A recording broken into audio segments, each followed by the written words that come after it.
This is Jason Anderson, Chairman of the Killenly Town Council. It is currently 7 p.m. on Tuesday, May 13th, 2025, and we are going to open the public hearing on item 14A. 14A is consideration and action on ordinance amending Chapter 2, Sections 2-62, 2-92, and 2-172 to clarify the terms of office for the Housing Authority, Planning and Zoning Commission, and Open Space Land Acquisition Committee member terms. If anyone would like to speak to this item, please step up to the podium and state your name and address.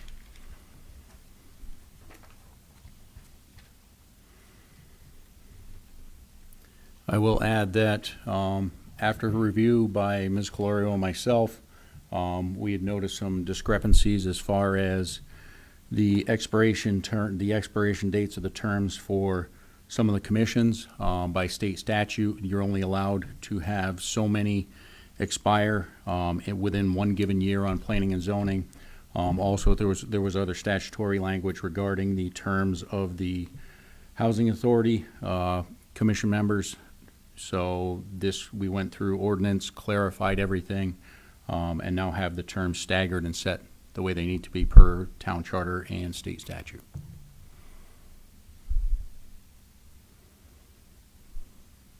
Any other comments regarding this item? Last call before I close the public hearing. Seeing no comments on this item for public hearing, we'll move on. At this time, I will call the regular town council meeting of Tuesday, May 13th to order. It is currently 7:02 p.m. And we have Reverend Yana Cruz Pagan to lead us in prayer this evening.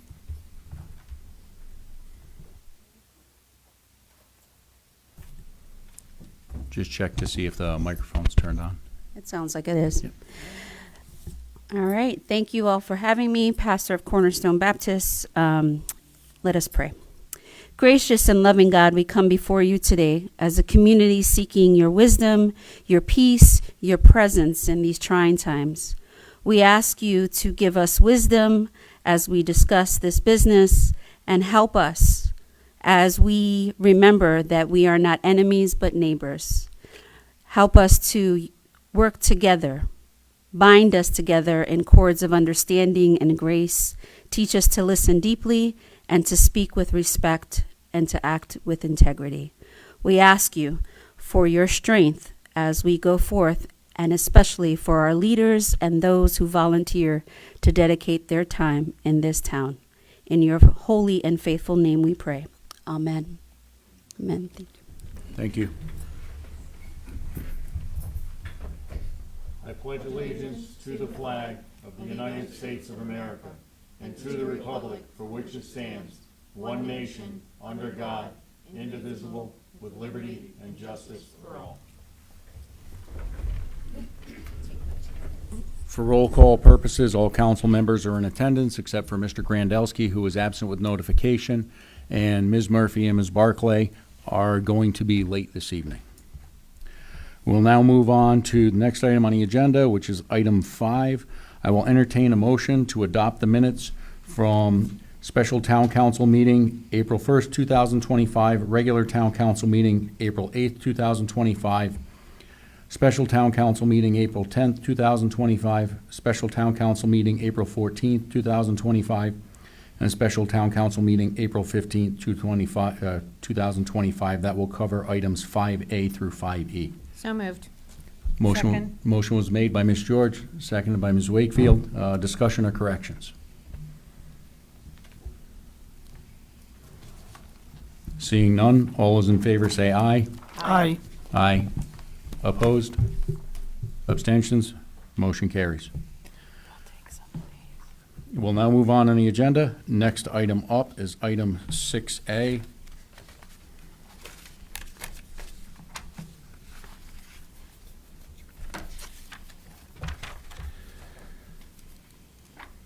Item 6A is a proclamation recognizing and supporting the Town of Killenly Constabulary, Connecticut State Police, and other law enforcement agencies Whereas the safety and well-being of all residents of the town of Killenly depend on a dedicated service, professionalism, and sacrifice of law enforcement officers. And whereas the Killenly Constabulary, Connecticut State Police, and supporting local, state, and federal law enforcement agencies work tirelessly to uphold the rule of law, protect citizens, prevent crime, and respond in times of crisis. And whereas these officers often perform their duties under challenging and dangerous conditions, putting their lives at risk to safeguard our community and maintain public order. And whereas their commitment to justice, public service, and the principles of the Constitution serve as a model of civic duty and responsibility for all. And whereas the town of Killenly recognizes and values the strong partnership between its residents and law enforcement, which is essential to maintaining trust, safety, and community well-being. And whereas in 2024, there are 147 line-of-duty deaths in the United States, as of May 1st, 2025, there have been 25 line-of-duty deaths in the United States. And now therefore be it proclaimed that the Killenly Town Council does hereby proclaim our deep gratitude and unwavering support to the town of Killenly Constabulary, the Connecticut State Police, and all other local, state, and federal law enforcement agencies serving our town and the state of Connecticut. Killenly Town Council, Jason Anderson, Chairman, dated at Killenly, Connecticut, this 13th day of May 2025. I would also like to recognize all the family members of our law enforcement. They make sacrifices just as well as our officers, and it's a thankless job a lot of times. I've got a sister who served for 28 years and was injured several times in the line of duty. So this is one proclamation that always really hits home for me. And I just truly thank everyone who's out there working to keep our community safe. Would you like to do the next one? Next item up is item 6B, which is a proclamation recognizing May 2025 as National Military Appreciation Month. Proclamation recognizing May 2025 as National Military Appreciation Month. Whereas the United States of America owes a profound debt of gratitude to the brave men and women of the armed forces who have served, are serving, and will serve with honor, courage, and unwavering dedication to the defense of our nation. And whereas May has been officially designated by Congress of National Military Appreciation Month, a time to recognize and honor the selfless service, sacrifice, and patriotism of our service members, veterans, and military families. And whereas this month includes several important observances that highlight the contributions and sacrifices of those in uniform, including Loyalty Day, May 1st, Victory in Europe, VE Day, May 8th, Military Spouse Appreciation Day, May 9th, Armed Forces Day, May 17th, and Memorial Day, of course, May 26th. And whereas our military personnel, past and present, represent the highest ideals of freedom and democracy, and their commitment has helped safeguard the liberties we all cherish. And whereas it is fitting and proper that all Americans, as individuals and as a nation, express their heartfelt appreciation for the invaluable service of those who wear the uniform of the United States Armed Forces.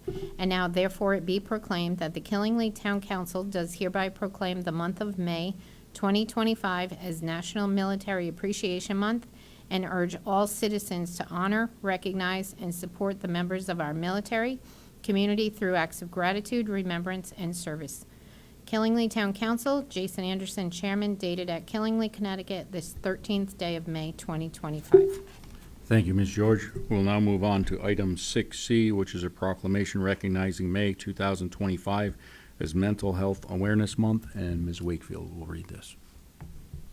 Proclamation recognizing May 2025 as Mental Health Awareness Month.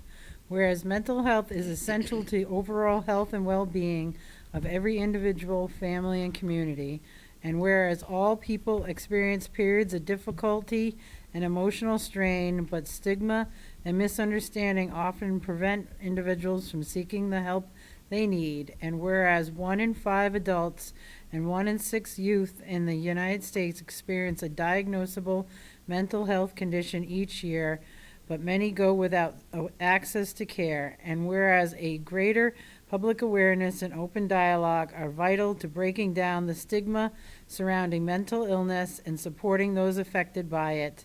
And whereas Mental Health Awareness Month has been observed each May since 1949, bringing communities together to raise awareness, offer education, and promote mental well-being, and advocate for policies that improve access to mental health care. And whereas in May 2025, we reaffirm our commitment to supporting mental wellness, promoting trauma-informed practices, and encouraging a compassionate and inclusive approach to mental health for all. And now therefore be it proclaimed that the Killenly Town Council does hereby recognize May 2025 as Mental Health Awareness Month, and I encourage all residents to take time to learn about mental health, support those living with mental health conditions, and working together to create a culture where everyone feels seen, heard, and supported. Killenly Town Council, Jason Anderson, Chairman, dated at Killenly, Connecticut, this 13th day of May 2025. Thank you, Ms. Wakefield. We'll now move on to item 6D, which is a proclamation recognizing May 2025 as Motorcycle Safety Awareness Month. Whereas motorcycles are a popular and economical mode of transportation for millions of people across the United States and around the world, and whereas the month of May marks the beginning of warmer weather, resulting in increased motorcycle activity on the roadways, and whereas motorcycle safety awareness is a vital public concern due to the vulnerability of motorcyclists in traffic and the need for greater awareness by all road users. And whereas promoting safe driving and riding practices, proper training, licensing, and the use of protective gear can significantly reduce injuries and fatalities among motorcyclists. And whereas it is the responsibility of all motorists to be alert, share the road, and be mindful of motorcyclists, and it is equally important for motorcyclists to ride safely and obey traffic laws. And whereas organizations such as the Motorcycle Safety Foundation, the National Highway Traffic Safety Administration, and state and local safety groups are working diligently to increase awareness and improve safety for all who travel on two wheels. And now, therefore, be it proclaimed that the Killenly Town Council does hereby recognize the month of May 2025 as Motorcycle Safety Awareness Month, and encourage all residents to do their part to improve safety on our roads and highways by being attentive and respectful to motorcyclists and all road users. Killenly Town Council, Jason Anderson, Chairman, dated at Killenly, Connecticut, this 13th day of May 2025. Next item on the agenda is item 6E, which is a proclamation recognizing May 2025 as National Bike Safety Month. Whereas bicycling is a healthy, economical, and environmentally friendly mode of transportation, recreation, and exercise enjoyed by millions of people across the United States, and whereas bicycle safety is a critical priority to reduce preventable injuries and fatalities on our roadways and to ensure that cyclists of all ages feel safe and welcome in their communities. And whereas according to the National Highway Traffic Safety Administration, hundreds of bicyclists are killed and tens of thousands are injured each year in traffic-related incidents, highlighting the ongoing need for education, infrastructure improvements, and public awareness. And whereas promoting bicycle safety involves a shared responsibility among cyclists, motorists, law enforcement, and policymakers to follow the rules of the road, wear protective gear, and foster mutual respect. And whereas National Bicycle Safety Month serves as an opportunity to educate all road users about safe bicycling practices, advocate for safer streets, and encourage more people to ride bicycles for transportation and leisure. And whereas this month also celebrates the efforts of advocates, educators, and public agencies working year-round to create safer, more accessible biking environments in communities across the country. And now, therefore, be it proclaimed that the Killenly Town Council does hereby recognize May 2025 as National Bicycle Safety Month and encourages all residents to participate in bicycle safety education programs, wear helmets, follow traffic laws, and support efforts to make biking safer and more enjoyable for everyone. Killenly Town Council, Jason Anderson, Chairman, dated at Killenly, Connecticut, this 13th day of May 2025. Next, we'll move on to item 6F, which is a presentation by NECOG.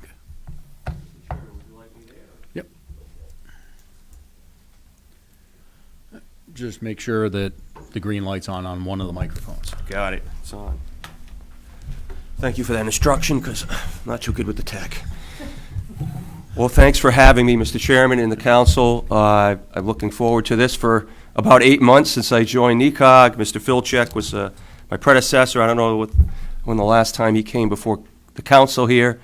I am at your disposal at any time, and I've been to a number of the other towns, and for their budgets or whatever they need, I show up. So I thought we'd do tonight as a quick introduction. I am very native to Killingly, and then talk about what NECOG does. I know a number of you probably are not that familiar with what NECOG does, or you're familiar with what NECOG used to do, because we've changed a lot in the last 10 or 20 years. It's not a planning agency anymore. It's a regional service agency, really. So I was putting my notes together as I was getting ready to come here this afternoon, or when I was getting ready this afternoon, and I thought I just cleaned them up a little bit, and if you could pass those around. Give me one of them. Well, I remember, don't worry. But I thought I'd just share my notes with you so you could follow along, but it's really just the template for me to talk about the COG. So first of all, I'm Jim Rivers. I grew up in Killingly from birth, and I know a number of you and have known a number of you most of my life. Mr. Grandowski's not here, but I think I've known Mr. Grandowski since birth, because I think we lived in an apartment in Rogers that was owned by his family, Bertha and Wanda. I don't know if anybody remember those folks, but anyway. So we lived in Rogers and Dayville. My dad, of course, many of you know, Permanent Building Committee, council for 4 terms years ago. He lives in Blueville, so I grew up there, graduated from Killingly High School, ended up buying a bunch of property in Killingly and everywhere else from 1989 on, in many parts of Killingly, commercial property. I did a few times in the Army Guard in Connecticut, Army Guard in Rhode Island, ROTC graduate at UConn, went to Thames Valley, which was an engineering school, now it's Three Rivers, Eastern, MBA from Rensselaer Polytech, and I was about 38 years old by the time I finished all that, but I got through it. I worked at Rogers Corporation for 12 years. Everybody knows Rogers. I ended up starting my time in government in the town of Pomfret. We lived there for quite a few years. And how I got started, you'll probably appreciate this, I was working hard. I was doing everything under the sun to make a buck. Or my wife says, hey, we just got this in the mail. Says the taxes are going to go up 7 mils. They want to build a new school. And I'm like, what? I said, never involved in government before up to that point. And so that's when I got involved in government. I ended up on the building committee. We didn't build the school, partially because of my input, I think, and others. We didn't build that school, and it's worked out pretty good because the population of the school in Pomfret is about 2/3 of what it was when they were talking about building that new school. So the numbers really weren't there. But I ended up, they recruited me for Board of Finance, and then first Selectman, then I ended up on the Selectman, then Planning and Zoning. So I got my taste of government over there in Pomfret, and then went back into the private sector as a chief financial officer for a mortgage banking company in Hartford. Did that for 5 years while putting my kids through college, and then I said, I want to go back into government. What a fool. I went over to Wyndham and got a good taste of government over there. In fact, that's about as much taste of government as you're going to get anywhere in Connecticut. They got all the toys there, and round the clock, you name it. I had 20 department heads. It's Killingly times 10 over there. So I got 7+ years of that. I survived 7+ years, learned a lot, and John was retiring, and they were looking for somebody. Next thing you know, I'm here. So I could not be happier. I now live at Alexander's Lake and sold our house in Pomfret, and I'm glad to be back in Killingly. I can't get the smile off my face. It's so good to be here with you. So, again, doing a lot of good things at NECOG. Mr. Filchek, I'd say, is probably about as opposite from my personality as you can get. He's really smart. I'm not as smart as Mr. Filchek. But I'm more of a talker, and John's pretty much reserved. So you're going to get a lot of talking out of me. I'm not as smart as a policy guy as John is. I'm more of a CEO type than a policy person. So that's kind of where I'm bringing NECOG next. And he really set it up for that because we've become bigger, where you need that CEO, not somebody really doing planning or policy, but John was a planner. We're not doing a lot of that planning anymore. So, again, what you have in front of you is there's really 4 divisions, departments of NECOG right now. Sorry for my cold. It's at the end. I feel a lot better than I sound. But as most of you know, there's transit, Northeast Transit, and we're pretty small. We're one of the smallest transit departments in the state of Connecticut. There's some other rural areas that have small departments like ours, but you can see we've got about a dozen drivers, a couple dispatchers. We share management with the management of the COG, myself and others there, wear different hats. And we have 12 towns, including Killingly, that participate in transit. I will say transit in our area it's mostly elderly and disabled. So it's a lot of people that are retirees, older, getting to a doctor's appointment, getting to the store. We're very intimate with our clients. It's a very personal, I'll call it, they could use a phrase they use now, microtransit. We kind of give custom rides. So we have the van and we do that too, but even the bigger buses, the cutaways, a lot of it is what we call a deviation. We might pick somebody up off route. We do a lot of that. We do a lot of that in Killingly. So it's not like some of the bigger, they're going to their stops and that's all they're doing. We do a lot of deviations here because that's the clientele that we deal with. We'd like to break into more workforce and students, but again, we're so rural out here, it's hard to get extra routes. The money just doesn't work. So we're, again, not trying to, quite be able to figure that out yet, but I think there's a great need. I see a lot of people walking to work around here. I live, again, near the lake, so a lot of people walk in the industrial park, and it's not the best place to walk. There are not sidewalks everywhere over there. So anyway, that's transit. It runs pretty good. Funding-wise, about 17% comes from all the 12 towns that participate, and the rest comes from the state and the federal government. So we are funded heavily by state and federal funds. They seem to be, the new administration seems to be very supportive of transportation. So we seem to be pretty good shape there, and in some other areas that are transportation, roads, and sidewalks related. So not too much to worry there. I think we'll be able to continue the service. Regional shared services. Now that's an area that's really exploded for all the communities. Not so much Killingly. You're a bigger community, so there's less of a need to share things because you kind of got one of each already. You've reached economy of scale. The smaller towns, not so much. So they really need to share things, or they're in trouble. They're paying more than they can afford, or they are unable to do it at all. So you could see some of the programs. You see how many towns participate. That has exploded. When I was on the Council of Governments years ago, which was 2005, we just started some of these regional programs, and since then they've really expanded. The one that's probably most on your mind, and you do participate in, is the animal control. And I know that Mary had mentioned that there were questions at a meeting about animal control, so I'll elaborate on that later, but I just want to get through this list real quick. So again, after the regional services, you also participated in the regional revaluation. I didn't write that down, but you also participated in that where we try to get a better price as a group, and you did participate there. In planning. So regional planning, I found an old report in the archives as I was cleaning the building up, and it was from 1982, and it was just a planning agency. There were 12 employees just doing planning, and it was a bicycle study. Well, I would say the people that we now have that do that kind of work are probably 2 full-time equivalents. So planning went from 12 to 2, but yet we are 38 people. So it's the regional services, direct services to towns. I'll call it more value-oriented than it once was. I'm not against planning, not against plans, but it's more direct services, trying to save towns money, and that's how a lot of these programs got off the ground. By the way, we do more of that than any other COG in the state. There are 9 councils of governments in the state. They're mostly still planning agencies, a bunch of planners, a bunch of smart people, but planners. We are more nuts and bolts doing work for our towns. So you could see regional planning, we do a lot of things there, but sometimes we contract out because we don't have the people. It's more affordable to do that.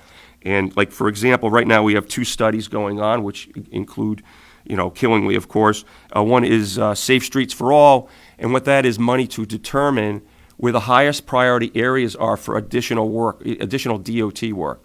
And what they did is they delegated that to the councils of governments so that on a more regional basis, we could determine the priorities, not the state of Connecticut.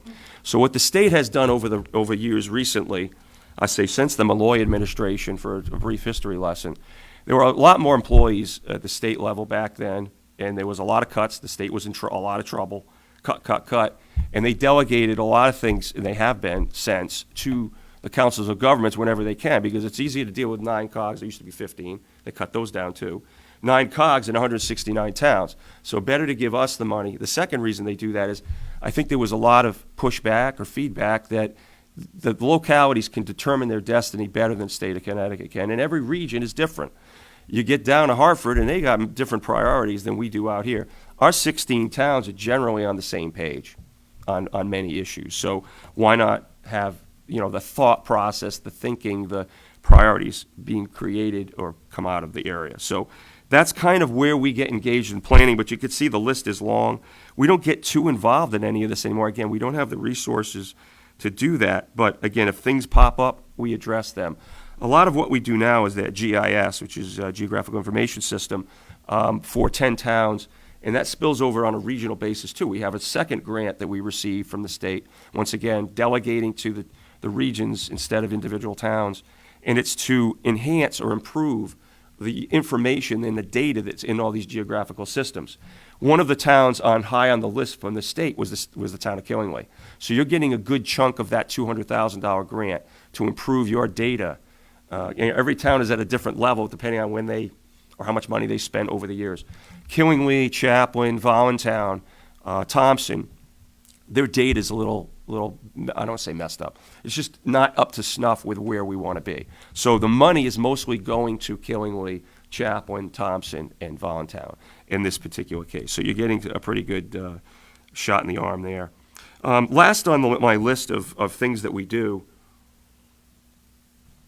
is just kind of everything else. So I sit on these meetings with the other COG leaders, and often we are a group of individuals, a lot of smart people there, like I said, except for myself, but a lot of smart planner people, and a lot of times the state looks to them to help them with different things, advise, give them, plans. Sometimes they actually do plans, and hand them off to the state. OPM is an agency that we all deal with quite a bit. We do deal a lot with DOT, and my group at Northeast deals with 2 groups at DOT. One is the transportation group, and the other is the roads, burrow in, as they say, where the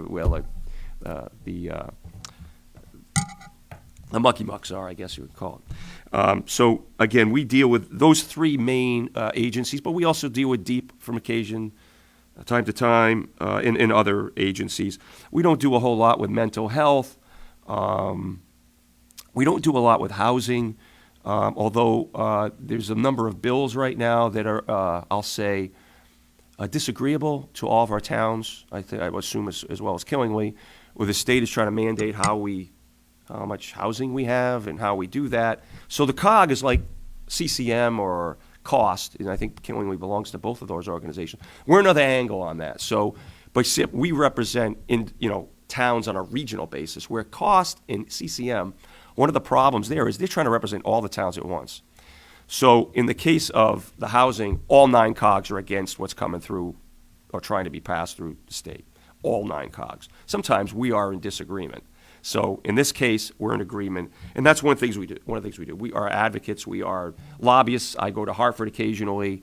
I've testified in the past, and we work with your legislators and all the other legislators to try to get things moving in our direction. And then sort towards the bottom there, and I think this is one of the most important things that we do, we bring all 16 leaders together. And Patty is at the table, and Mary was too, to discuss issues that are common to all the towns. And you'd be surprised what comes out of those discussions. I think that's some of the most value you get. All these other things are neat. You can quantify them. Things you can't quantify is how we get along and we work together. When you go to that table, you don't know what party anybody belongs to. It's truly running towns. It's potholes and budgets and everything in between. The voting issue, common issue for all our towns on how much asset and resources we've had to put into voting, and we're trying to get that change. There are some minor changes coming through, but not really what we need. So, again, lastly, we are here for anything that the town needs. So if you have an issue, and I think I've talked to Mary and I talked to the new town manager. He's the interim, but he's the town manager. Anything you need, if you need Mary, and I said this to Mary already, If Buddy needs to call Mary, you do that anytime. And she's on my clock. I don't care. We work for you. So, she's working for these other 3 towns primarily, but if a town calls up and needs something, they need me.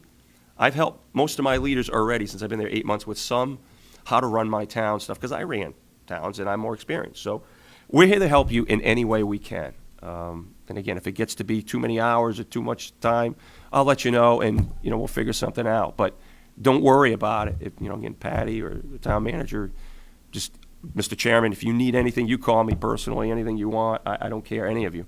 So that's kind of the rundown. Let me go back to just animal control quickly. I think there were questions about. So animal control has changed a lot over the years, too. We have a lot more towns.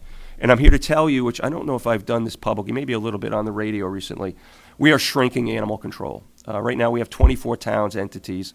So I think it's 21 towns, the sub-base, and the 2 casinos.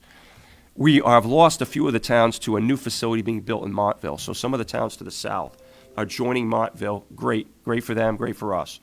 I have notified Norwich, and I might be the first time I'm saying this publicly.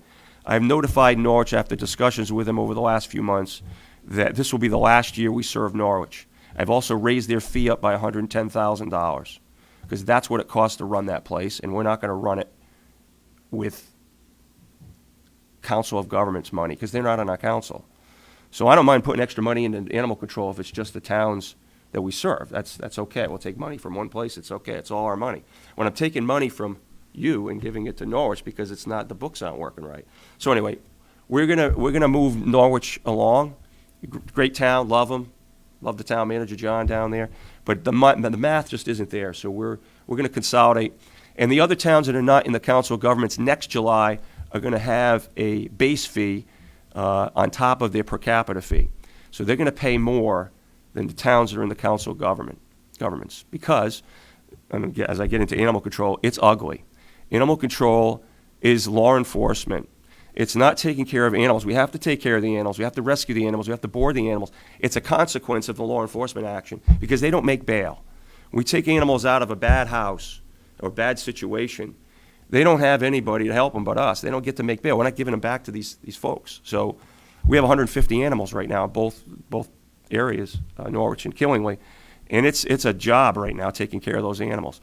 80% of them are case animals, meaning we're going through the court, civil or criminal, trying to get through that, but they can keep filing motions and motions and motions, and it keeps us having to take care of their animals, which they're never getting back, by the way. We won the big case in Woodstock, but she's appealed it. So we're still stuck with the dog, mostly dogs.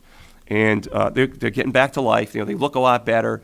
But we're law enforcement. So, and today, law enforcement is ugly. It's people are tough. A lot of mental illness, hoarding. My animal control officers often are accompanied by the police because people are tough. We help with the state's attorney issuing warrants for their arrests. I mean, it's not the old dog catching days anymore. So they go through a training. It's only 10 weeks. They're not officers, real officers, but they are. I mean, they're taking care of the laws. Fortunately, we do have the police to back us up. So we have 7 animal control officers. We have 5 kennel cleaners, and we have 1 administrator. So we have 13 people right now, which is double the staffing when I got there in September. So we've hired a number of people, and I think we have the right amount of people for the work that we're doing, covering weekends. It's at 24/7. We're not getting calls every minute, but every day we get quite a few calls. So they're shooting out in every different direction from the locations. So we're in a lot better shape than we were. But again, animal control can be very costly. These cases are borne upon the towns mostly. When it comes to vet bills and the attorneys. So the rest is on NECOG. So we take care of the boarding for any internal boarding. In other words, on our pounds, we take care of that. If they have to go to the horse place, they got to be paid for by the towns. Killingly hasn't had a big one yet, but Woodstock is, you have? You're shaking it. I believe it was. Well, you got some additional costs? 13 horses, I believe. That's expensive. Horses are expensive. It was. Well, be glad you're not the first selectman in Woodstock because he had 2 big cases and we're still running, boarding animals, and one of them just got resolved, thankfully. But it just gets ugly. So what I've done as a business guy, I'm looking at it as risk, financial risk, liability. We're shrinking it down, and we're going to serve our towns that want to be served. Because I can't get away from that. I always joke with the first selectman, like, anytime you guys want to take animal control back, I don't need it. I'm not asking for animal control, but they don't. They know that the shared service way is the least expensive way to go, even with these big cases, and they just don't want to get the calls. They don't want to deal with it, and it's awful. Nobody's ever happy in an animal control call. We're either giving a ticket to somebody that's losing their mind, or we're not doing enough for somebody that's calling over and over again, trying to follow the laws. There's a lot of gray area. We try to be kind and persistent before we give tickets, or God forbid, arrest somebody. But eventually you have to do that with some folks. They don't get the message. So anyway, animal control is running a lot better than it was. And we use at least, again, 10 or more veterinarian places. We have groomers that come in, some by volunteer, some we pay. We use a number of the rescues. They really help us out when we have to adopt the animals. We can't adopt them until we get through the cases. So if we don't own them, we cannot adopt them. So that's the biggest problem. There are plenty of people out there that take animals, any kind. We just adopted out a pit bull, beautiful, nice pit bull, and he was with us for a year. But he finally found a good home, and he's a good dog, But just pit bulls are tough, to adopt. So anyway, but we try to get them out as quickly as possible because somebody else, some of the other animals are coming back in right behind them. So animal control is running a lot better than, we get complaints, you get complaints. I understand that. We regularly talk to our first selectman, Patty or the chairman. It was Mary before. We had constant communication, town manager. You could call Jen, she's the director. Don't call me, I don't know anything. If you're not getting a response by Jen, call me, I'll get on Jen. But I'm not an animal control officer. I don't know the cases. I don't know anything unless I go ask to. So, but if you're not getting the service, come see me. Then I'll see what's going on over there and make sure you get a call or some information. We often send emails letting the leaders of the towns know on these cases what the status is, or even complaints. Complaints all over, over and over again, and you want an answer because you want to get to your constituents and give them an answer. So we like to keep that line of communication open. So that's what I had kind of canned for you to talk about based on what Mary kind of prepped me on. But I'm here to answer questions, anything at all. There's no questions going to offend me or criticism or, I take it all in and I'll give it back if I have a good answer. I want to say thank you for coming.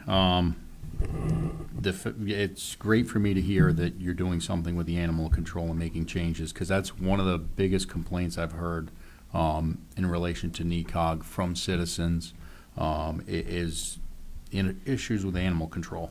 Excuse me. So I'm glad to hear it's going to be shrinking. I'm glad to hear that towns that aren't part of the COG are going to have to pay their fair share now.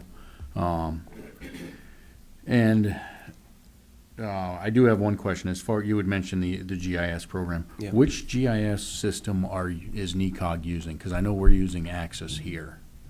Are you using I Axis? don't or a know. different- I don't know the Okay. answer to that, but I could certainly get you that answer. That's David. That's GIS for me. It's David. I'm not sure. I should know, but I'm not sure. All right. I don't think it's the same as Killingly. I don't think it is either. I just. I don't mean, know I off the mean, top of my Vision head. comes to mind. I think that we use a Vision product, but I'm not. I'm not exactly sure before I commit to that answer. Yeah. Vision, I know, is going to be doing the reval because Yeah, they are. came on Yes, board with. yeah, but they provide a lot of different NECOG. products, I Yeah. believe, as well. So I that comes to mind, but I'd have to go check with David. He's a GIS guy. Okay. I should know that. Jim, thank you so much. It's refreshing to have NECOG here answering questions.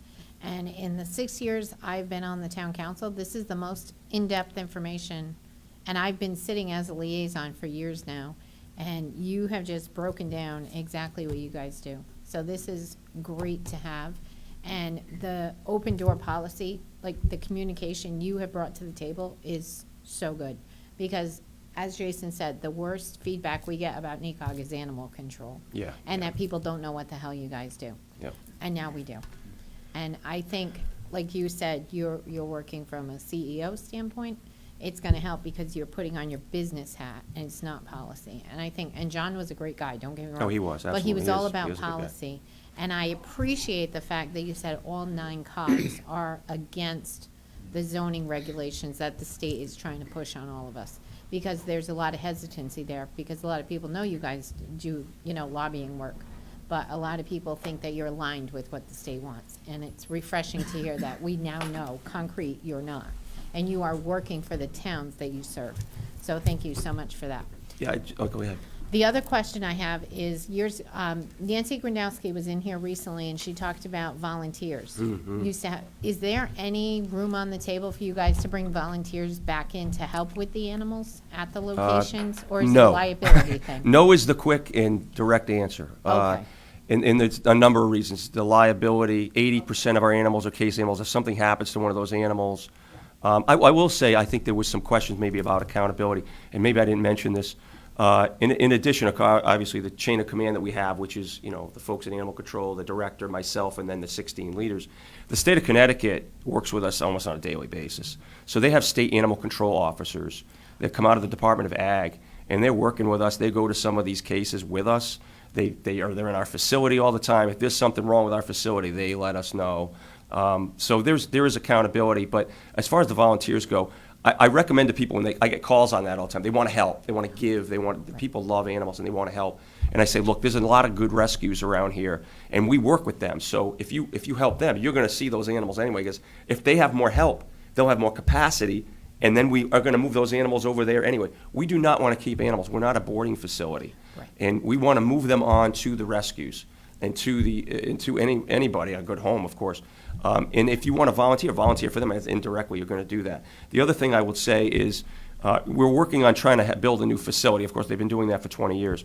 And they just have a new facility going in Montville, and some state money helped with that. There are also some other grants and private organizations that help animals, and we're trying to put together that package. Sil, our engineer, is working on a drawing for possibly locating an animal control facility, a new, up-to-date. The one we have is way smaller than it should be for all these towns. Even for the 10, 12 towns in the COG, in our COG, it's just way too small. So that's part of the problem. So we're working that the public can help there, whether it be a public fundraising activity or just pushing the legislators and other funding sources to fund us to get the money to do that. So there's going to be opportunities, but I really appreciate the help we get from the public with whether it's rags and towels, food, cages, whatever. We get donations. I say it's every day somebody shows up with a donation, and it really does help.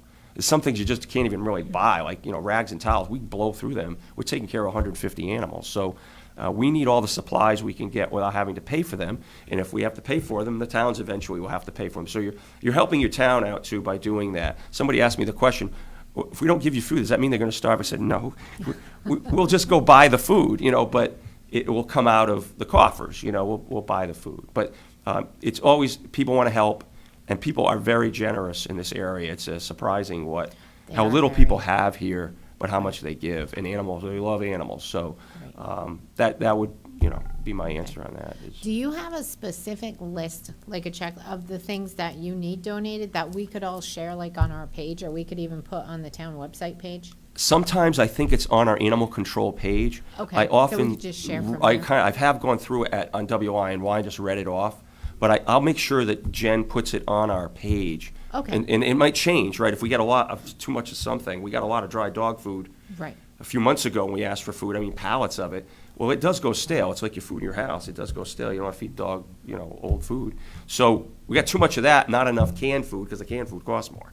But some animals have dietary restrictions. They need the canned food, or cats, so you can't just feed them the dry food. So I'll make sure she makes that list a little more regular and, Okay. and adjusts it accordingly. Okay. Yeah, Thank you. good questions. Thank you. Thank you, Jim. Hi, John. Just one quick question. I didn't really understand all that NECOG did, so it's just very informative for me. You drive by and you just think that it's, a dog pound, and I never realized all the things that were going on there. When you mentioned the regional GIS and you said data improvement, I guess explain, I'm 5 years old, what is, Well, when you say I'm data improvement? 6, so I'm going to All right. try to explain it to you. I'm not, I'm not a planner, or a technical person, or a policy person, but I guess I'm everything else, or I pretend to be. So, what I understand is the data you have in the GIS is only as good as what you put into it. You have to, it's a system, it's a computer like anything. It's garbage in, garbage out, or good stuff in, good stuff out. And over time, you build these GIS systems where all the lines on the maps, they get better and better tuned in. More and more layers, so you could have common layers might be terrain features or property lines or things like that. Then you get into things where I think, which is the next step for our area, which is mapping out culverts and underground structures. And in Killingly, you might have that.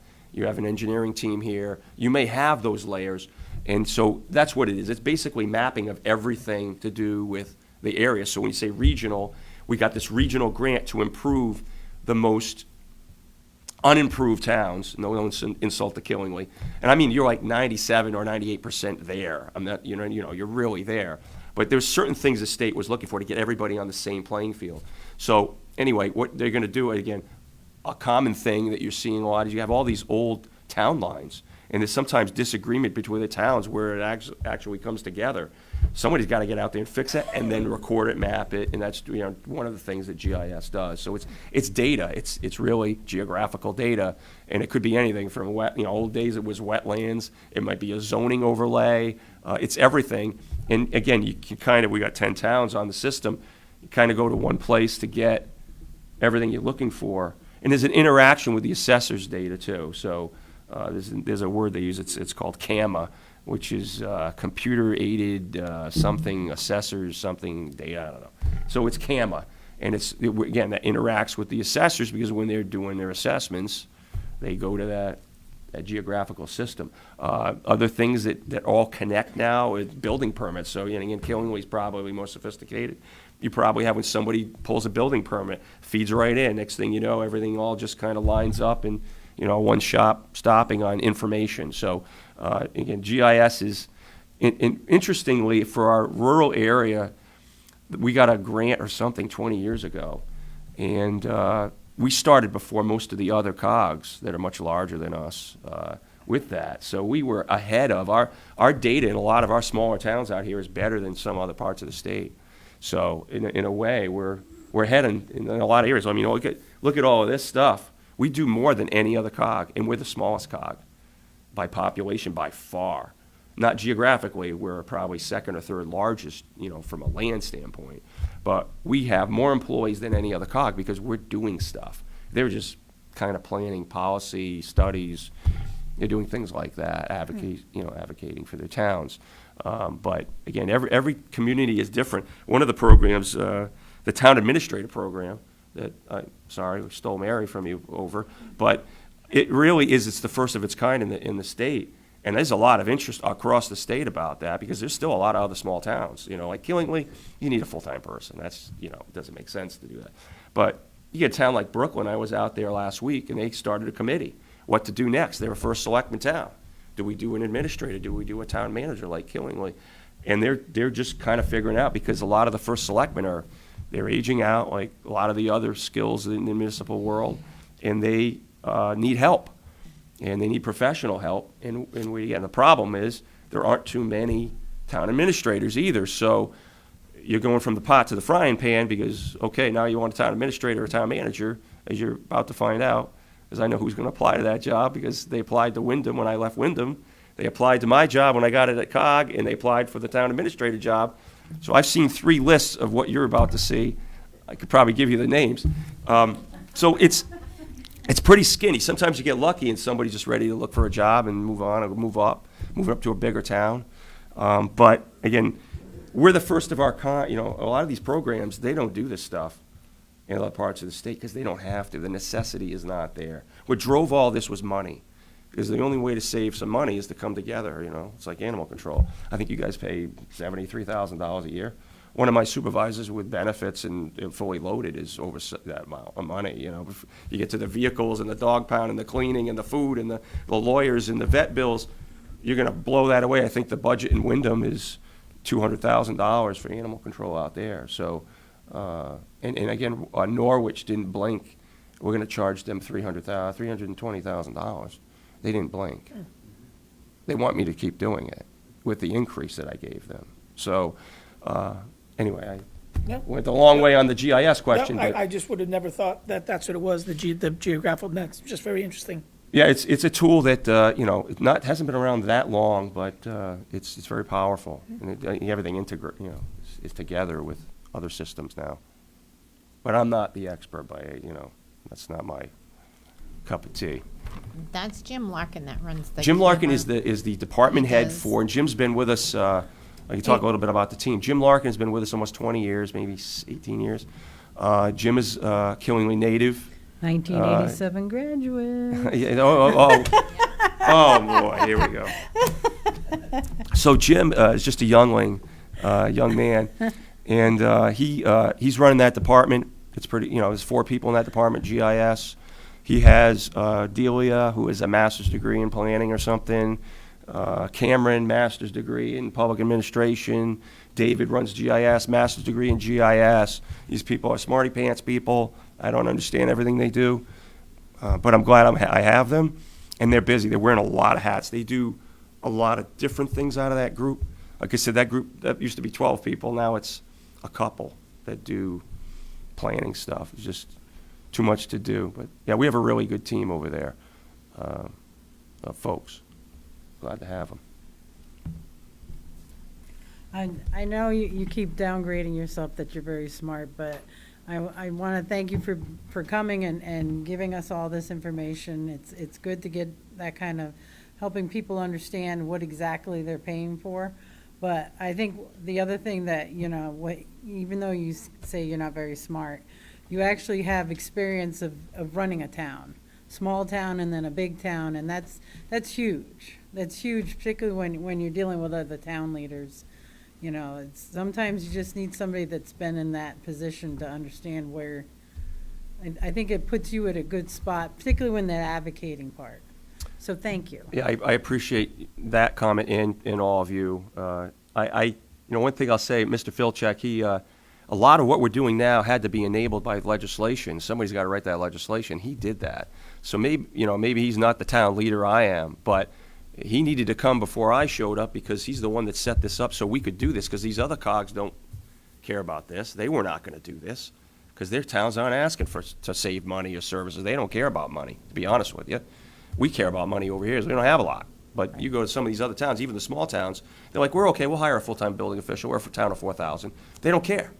Out here, if you got a town of 4,000, you're sharing. You're sharing with 4 towns, So it's just a different, we're at a different time and place, I think, for the COG. And it was probably, and I knew John for, 20 years. We did a lot of these things when I was the chairman of the COG for, back in 2011 maybe. And we started some of these things, but you had to have legislation sometimes to do anything in the state. And he put it together, and he put a lot of plans together. A lot of the blueprint I have to report a lot of things to the state, if you can imagine that. And I just take what Mr. Filczak did, change the dates and the projects. I'm not wasting a lot of time here. I'm, again, CEO. I'm going a shortest straight line to the problem, right? He took the long way and got this beautiful report or whatever, and I just take his name off and put my name on it. But I got to update it. Hey, if it's not broken. It's not broken, don't fix it. But he really knew that stuff and impressive. But now we're at a different time. We're at a different time where, we got to be more efficient about an organization. And, the place was run well, don't get me wrong. Our audits are really clean over there. Financiers are good. There's not a mess to be cleaned up. But it's just we're at that next level where I'm getting so many requests from the other leaders, not so much Killingly, the other leaders asking for help on a lot of different levels right now. And I have to clean the organization up so I can help them some more, because there's only so many resources. So that's kind of where I am. I'm kind of leaning us down so we can, again, provide more services we're driven by, and this is some of the things that a lot of people don't know in this area, and even the leadership like you folks, we are driven by the towns. And that's what I was going to say to you. We are driven by the towns, not by the state. We are funded in part by the state. And obviously we have to follow the laws like this, that they create. I don't create the laws. But we are here for the towns. And if in this list of things is coming from the towns. That town administrator was a brainstorm from the towns. In fact, there are 3 or 4 other towns that want to do that. And they didn't join the first time because they just either didn't have the votes or wanted to see what happened or whatever, Eastford, Hampton, again, I mentioned Brooklyn looking at it, and a few others. They're asking for that. That's why we're doing this. I'm not making this stuff up. John didn't make it up. It was driven by towns, not the state. The state didn't tell us to do any of this. Now, the state loves this stuff because they see this as, again, getting it off their plate, but also saving money. If they can save the town's money in the end, right, the money's coming from somewhere else. So if we can be more efficient, they love that. OPM is, is the, I say, the tightwads of the state. They're the ones that are always trying to keep, not give you your money on time and things like that. When I was in Wyndham, I was trying to get paid, and OPM is always holding the money. But they're the ones, that the fiscal arm of the state, and they are, I'll say, more pragmatic than a lot of the other agencies. They're tight with their money. But anyway, we work closely with them and stuff. So anyway, John laid the foundation. He did, absolutely. And the groundwork for where you're able to take it now. Now, John's on the board for OPM, isn't he? Is no, it he's OPM, he's or which on board is he a group of. I always forget the acronym, but he is the chairman of a group Yeah, that he's is still intergovernment fully something. invested. He's involved. He sends me things all the time. Yep. John is still serving all of you. Yes. After the fact, he's still helping, Yep. and he is, again, sending me some of these bills. There's like 5,000 bills at the beginning of every session, and you can't keep track of all of them. In fact, we missed a few hearings because there's so many bills. We didn't, the one with the homeless folks, Oh, being able HB to. 7033. As the former leader of Willimantic, I would have been first in line at that hearing, and I would there to try to keep me from swearing. I just don't like that. I think that is, they don't understand, Right. I understand, they're well-meaning, but they don't understand how it is on the ground, or what towns are already doing, like Killingly or Wyndham, to help the homeless. We are. And anyway, I think it was well-intended, but again, a lot of these legislators, they don't think it through like we do on the ground because they just can't model it. They just, and that's why they need feedback. That's why they have hearings. But when there's so many bills, they can't possibly get all the hearings and the feedback they need to get it right sometimes. So we're crossing our fingers that. I was told that bill is not going to survive like Yeah, that I was at all. told it's dead in the That's one of those of, 90% of them die, but you don't know which ones are going to die. So you got to go out and defend, or all of them. We'll set up all the tents on the Capitol building. And we'll see. Well, I mean, here, again, Governor's they, Mansion. Yeah. if you want to help, money's good.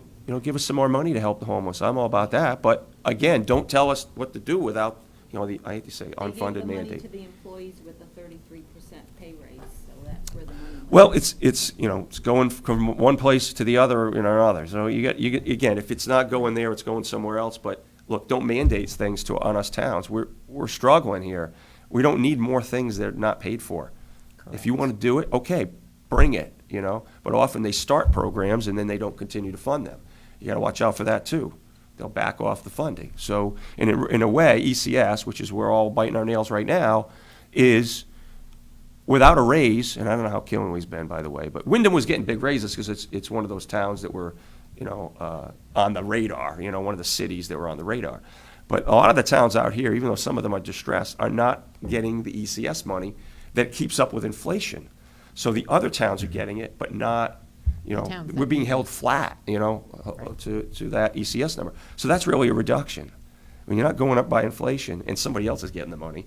So we do a little of that. Again, education isn't my area, but if it affects my towns, funding, obviously ECS funding affects all of the leaders, the 16 leaders, because you guys are the Board of Finance here, right? So Yeah. you got to make those tough decisions on whether to cut, add, or whatever to education, and you're waiting to know what the grant number is, right?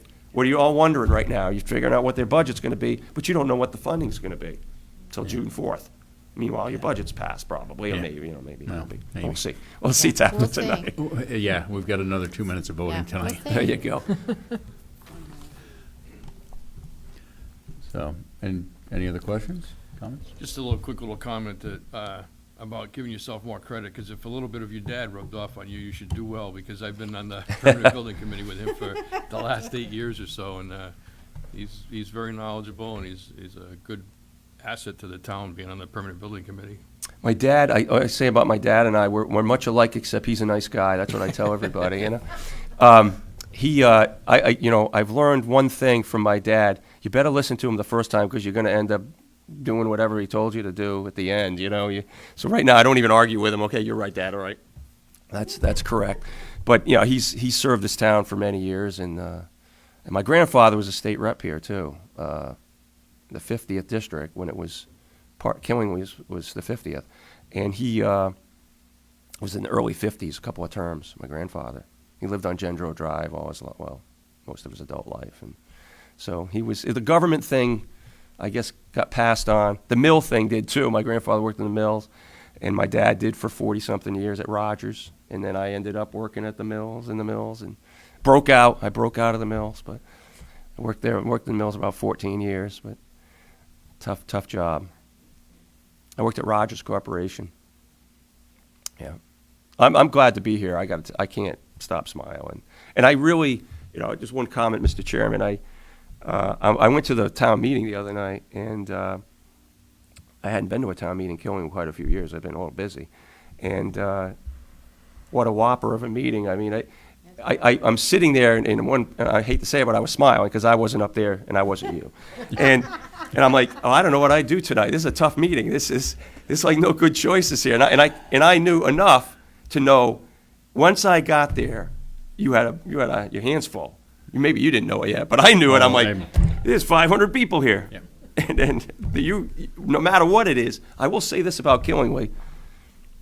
There were 500 people there, and I wasn't there for the whole night. I left after 2 hours, so maybe things got a little hairy after I left. But for the most part, everybody's cordial and respectful for each other, and you're doing the best job you can. And it was, I've been to other meetings with a lot fewer people, it's not so cordial. I know there was some debate and people arguing back and forth and yelling at each other. That happens. But for 5 hours and 500 people, look at the bright side. It could have been worse. But again, that is what can happen when you're all there 5 hours and got your pay cut. I think is that what happened? Did that motion pass? I left before that. It did, but there is some issues with it because per charter. Yeah, I know. Your charter says you're supposed to get paid. So. Yeah, so money won't, but the charter is different than what the pay is because it was changed by ordinance, not in the charter. So the charter reflects two. Well, and knowing what I went through, and my dad, how many nights? I was probably a teenager, and my dad was on the council. How many days and nights? It isn't just the meetings and it's the conversations you have. You run into people, or you're getting the calls at night, and it goes on beyond these meetings. There's a lot of prep. There's a lot of discussion. That's to serve your constituency. You got to be out there, right? I see a number of you had a lot of different things, and Chamber of Commerce, right? You guys, I see Jamie and Patty there a lot, Tony, and you got to be out there, and it's a tough job. So the pay isn't much anyway, but it's insignificant to the budget you guys have too. I mean, it wasted an hour's time. Anyway, I don't want to get started on me. I'm all about efficiency. You'll find that I don't care. I don't really necessarily care about the outcome because if what it is, what everybody votes, it votes. But I want to get through it fast. I want fast council meetings. I want this and that. And I learned efficiency in Wyndham because there's a lot on everybody's plate out there. But we cut things back by just being more efficient, trying to get through those meetings. And we had some meetings that were a couple hours. In a big town like that, it's pretty quick. In Pomfret, I had 15-minute meetings. Not so lucky here, but anyway, it's a tough job. I've been in your seat, and I appreciate all of you having gone to the meeting. I could only take 2 hours, and I had to get home. My pumpkin I was going to turn into a pumpkin, so I had to get home. Anyway, thanks for having me. I really appreciate it. Well, yeah, Anything thank else? you. I'm not trying to cut you off. I just want to say thank you for coming. I mean, this is great to come here and explain everything. I know some council, like Tony's only been on the council for a short period of time, but also for the public who are listening or can go back and watch this meeting later on. It's being able to share that information is huge, and that way our constituents know where their dollars are going, know what services are offered. And like I said, again, I think it's great that you're looking to streamline the animal control. Well, I like to keep the channels open with Killingly. If you need me at any time for any reason, you want me to come in here and talk again next year or whatever, anything you need, I will come. I'm right down the road, literally, both I live here and I work right down the road. So you're our hometown. So, and you're biggest town. You're the biggest town in our cog. So you should get more attention, perhaps. You should, it just makes sense. But you also don't need us as much. So it's natural for you not to come to us. But I don't want ever to be a feeling that you cannot reach out to the cog, my team, whatever, for help. We're here to help. And anyway, Appreciate that. all right. Well, thank you. Thank you. Do we have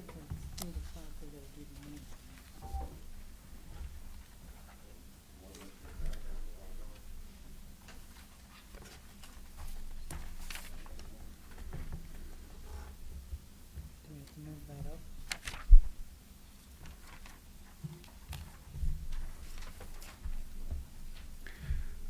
I don't think we do because, Oh, but we're on unfinished business.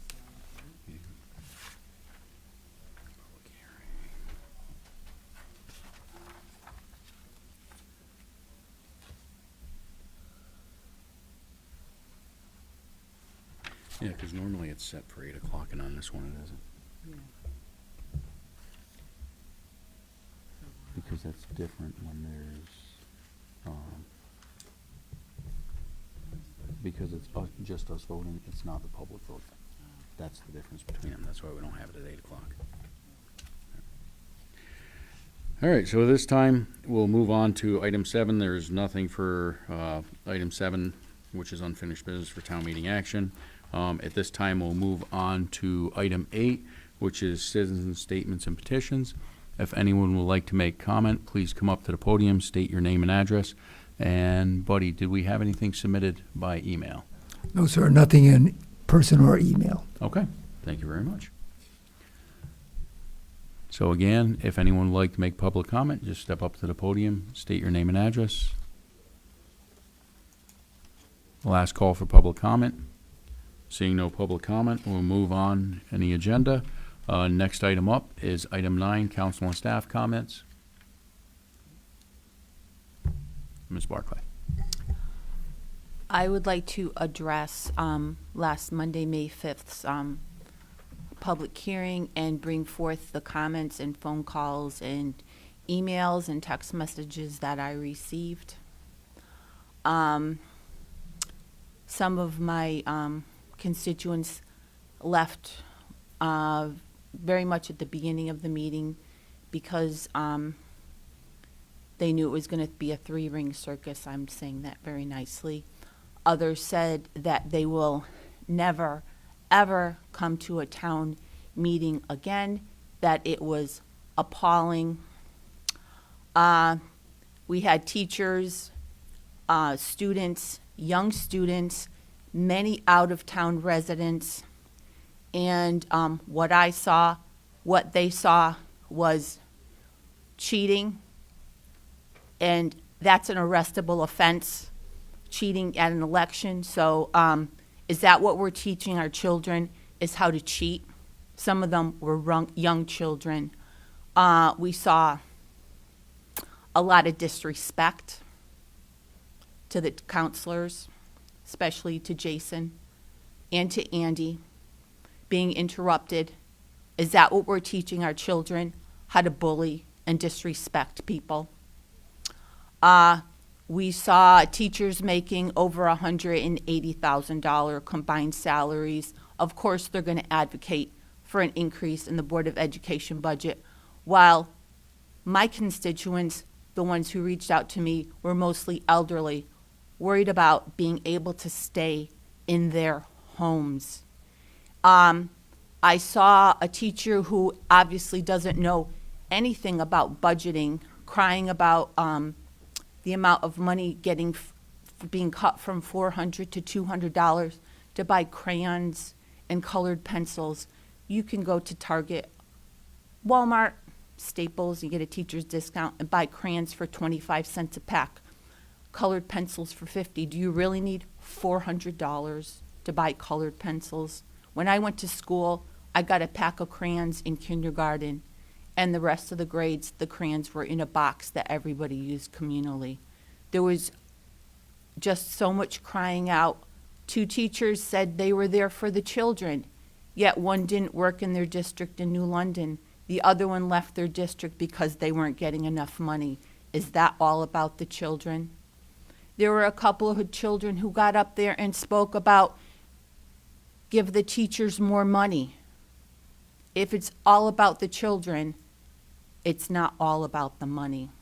It was just very disrespectful, and I got multiple comments about not allowing non-residents and non-voters to come to any of those meetings again. Many elderly people told me that they had to leave because we didn't finish until midnight. It was just an absolute circus. It was totally appalling, and this is what the people in my district have told me. Thank you. Thank you. I will say I had quite a few people reach out to me as well as far as the way things went down. I had one person tell me that they had witnessed two people sitting in front of them. One of them ripped their voting card in half and handed it to the other one. That concerns me because, as Ula said, that's illegal.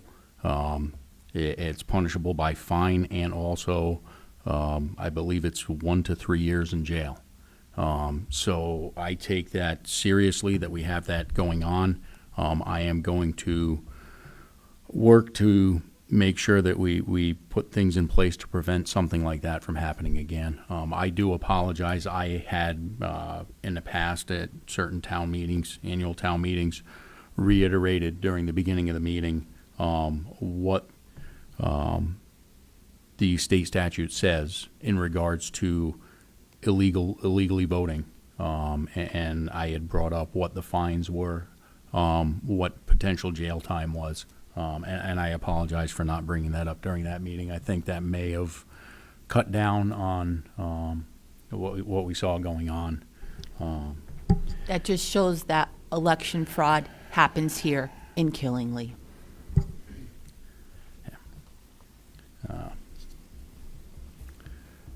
The only thing I'd like to add, the one thing that I thought was inefficient was there's 6 sections there at the high school, and I just didn't understand why I saw just 2 or 3 people counting the people, and I agree that I found that to be very chaotic. That's what I saw as like a third, and a third, and I just thought that was very inefficient. I only counted from where I was the second time, and the numbers I got were like 80 to 115, and their number was off by like 50. Now, I can't see, not everyone holds their card proud. People do have the right to privacy with the card. So I have no idea what the number was. I'm not saying that. I'm not saying either way that either side was wrong. I just thought there had to be a better way. I only had a couple people that said that there was no one out there after the meeting started to bring them in. No one should be tearing a card and doing it. You should be following the rules. I'm all for that. To address education, the tough thing here is, I mean, pre-K through 12, Connecticut doesn't require them to get a master's degree. It's like saying you don't want to pay. You can't tell an electrician or plumber they can't make $200 an hour. That's what they make. They go to school, they take on a trade, they run a business, they pay workman's comp insurance. You're forced to get a master's. You can say that they don't have to do that. They could choose another line of work. They're serving kids. We're number 3 in the country in education. You can look at it here and say, in our area, it's tough in every district here. It's not perfect. You can find one and say Woodstock is much better than the others. Maybe they are. Maybe socioeconomic is a little different there. But these are people that they're getting steps. They're in a union. They are getting raises every year in steps, and that's part of what they paid for. They paid for this education, and I just don't look at them as making a ridiculous amount of money. And again, we as the Board of Finance approved their raises. So that was my feeling of approving the 1.1 million. That's what we all approved. I mean, we did approve those. So I respect everyone else's opinion. I think that where we are in this area, education is what's going to bring it. And I'm all for trades. I don't think every child should be forced to just get a college education. In our area, we have a lot of very smart young people. Michelle and I had a mutual banter about I've seen young kids trying to get into Ellis, and after 8th grade, they don't test well, and they don't get in. And Michelle brought up the point that, you do have to test if you're going on, let's say you're going to be a nuclear pipe fitter. At some point, you do have to learn to test because you're not going to move forward. And in our area, the only reason I bring it up is I'm seeing more and more young men, not thriving here. And I don't know that there's a better way out of it than keeping them in education. And maybe that's my passion for solidarity of willing to pay more for the school, is we got to keep these kids involved. We have more kids here on the streets. Our town's going to look different. It's going to look exactly the way I think we don't want it to look. And I totally respect the not doing it properly and ripping up cards in half. I certainly do not approve of that. That's not the way to go. But I would like to see a better way of counting the folks. I think I would rather see 10 people counting. I just thought the 3 people was very chaotic and extremely inefficient. And that's That it. card system was enacted last year because 2 years ago, the same thing happened. We had non-residents and people voting who were non-voters, again, cheating. Which I get, but I will say this: it's an argument that you can make. To me, it's odd to say that always that one side is cheating and the other side would never do that. I think it's. I didn't say a side. No, I I know. said they were cheating. But it's again, it's a moot point. So can I. So what I will say, for me, it's not even about Killingly in general. It's about you have educators and you have activists. And you have agitators and you have teachers. And there were not very many teachers at that meeting. There were a lot of agitators. And the example they are setting for those kids is not something I want to fund. There were 2 teachers sitting in front of a friend of mine, and when she raised her hand, and I watched it happen, when she raised her hand to vote no against letting outsiders speak, they turned around, both of them. She ran up and told me what they said, like right in the moment. She was that upset. They said, "You're voting wrong. You need to put that card down." Who the hell are they? Like, these are supposed to be people who are influencing our next generation. And when you have people, bullies, that's a bullying tactic. That is trying to shut down someone's opinion who doesn't agree with you. And these are people working in our school system with our kids. And you wonder why we have a bullying issue in the Killingly schools, because some of your worst people are the grown-ups. And like, I'm going to say it right out, the teachers are not the problem. The agitators are the problem.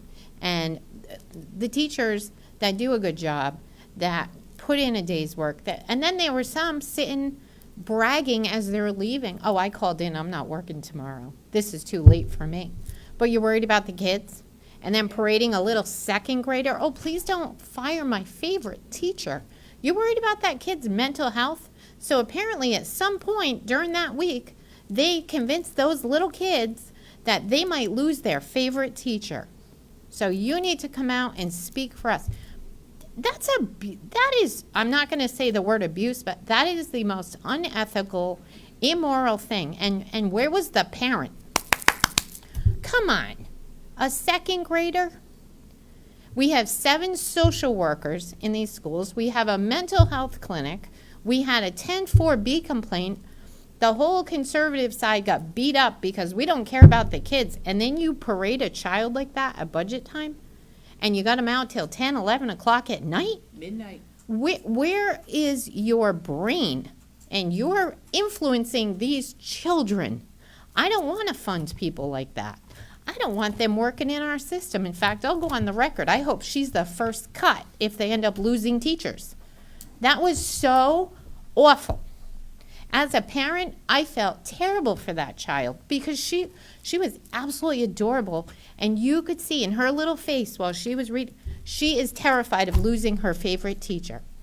Adults have no right doing that to children, and you sure as hell shouldn't be working with kids. And I totally understand what you're saying, but this is the problem. We have teachers, and then we have agitators. And this is my thing. If they get away with this, and this budget passes, it's not a good thing, because wait till they go to teacher contract negotiations again. They're gonna have that blow-up rat at Davis Park. And they're gonna have the kids going, oh, they need money, they have to stay, they need their jobs. I don't want people like that in this district. I think it's appalling. And I'll take any heat that's out there, I don't really care. I stand on that. They do not belong working with children, and if they wanna make 120,000, they wanna come out of college and make back their, student loans in 5 years, find a different industry, because you're not there for the kids, you're there for the money. I agree with you, also as well, and some of what Tony said. But I find the most appalling thing is that it's legal for people to come out and vote for their pay raise.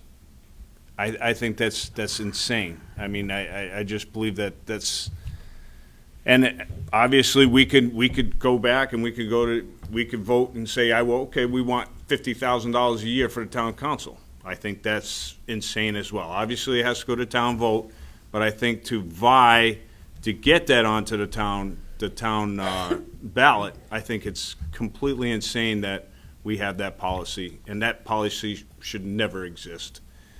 And I think it's the same old year. This year, I was impressed with us because we didn't go with any feel-good cuts. We didn't say we're going to go cut Board of Education. We didn't say we're going to cut the library. We didn't say we just internally handled what cuts would be happening and how we were going to go about them. What the Board of Education did, not the Board of Education or whoever did, they went after feel-good cuts. I say that every year. I said it to Angelina. I said it to everybody else. You go after feel-good cuts. You go after one teacher's position.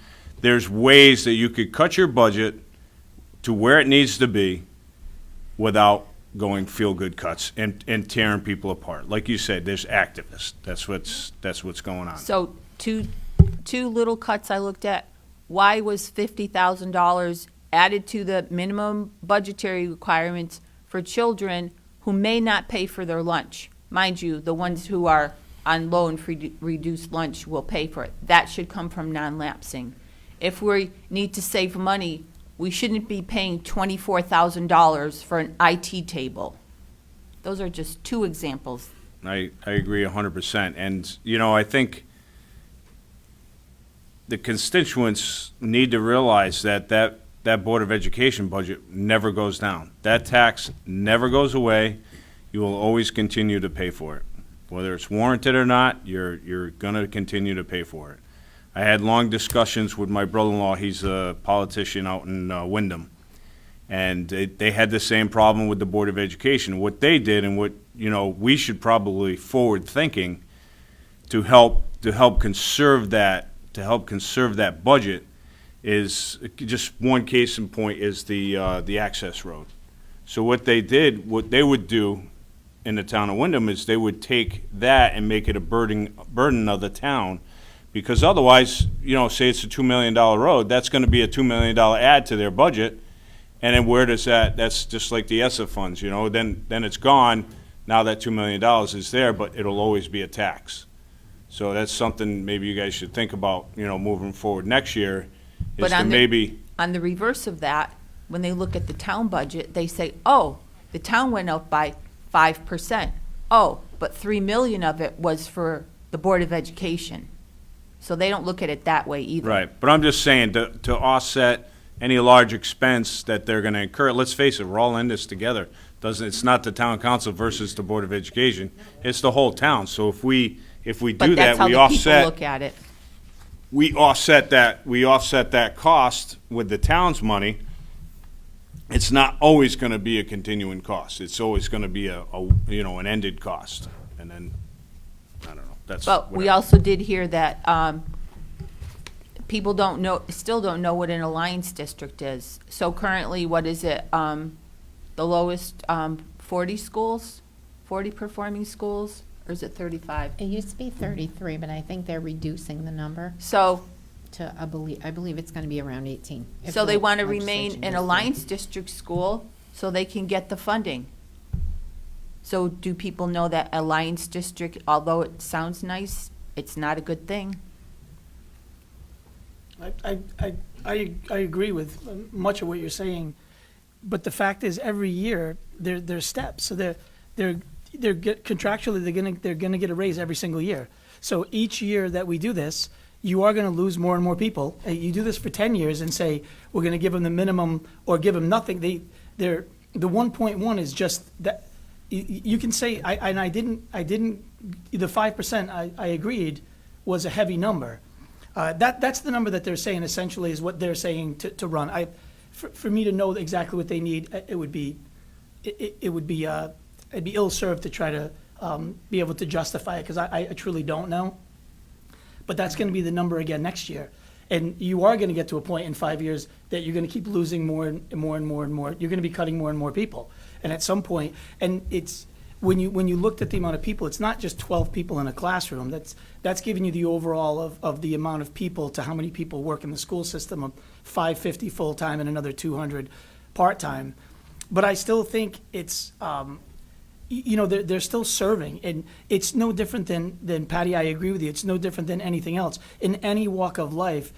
We do follow kind of a group mentality, which I never quite understood. I always thought the bad policeman should be vilified by the other police.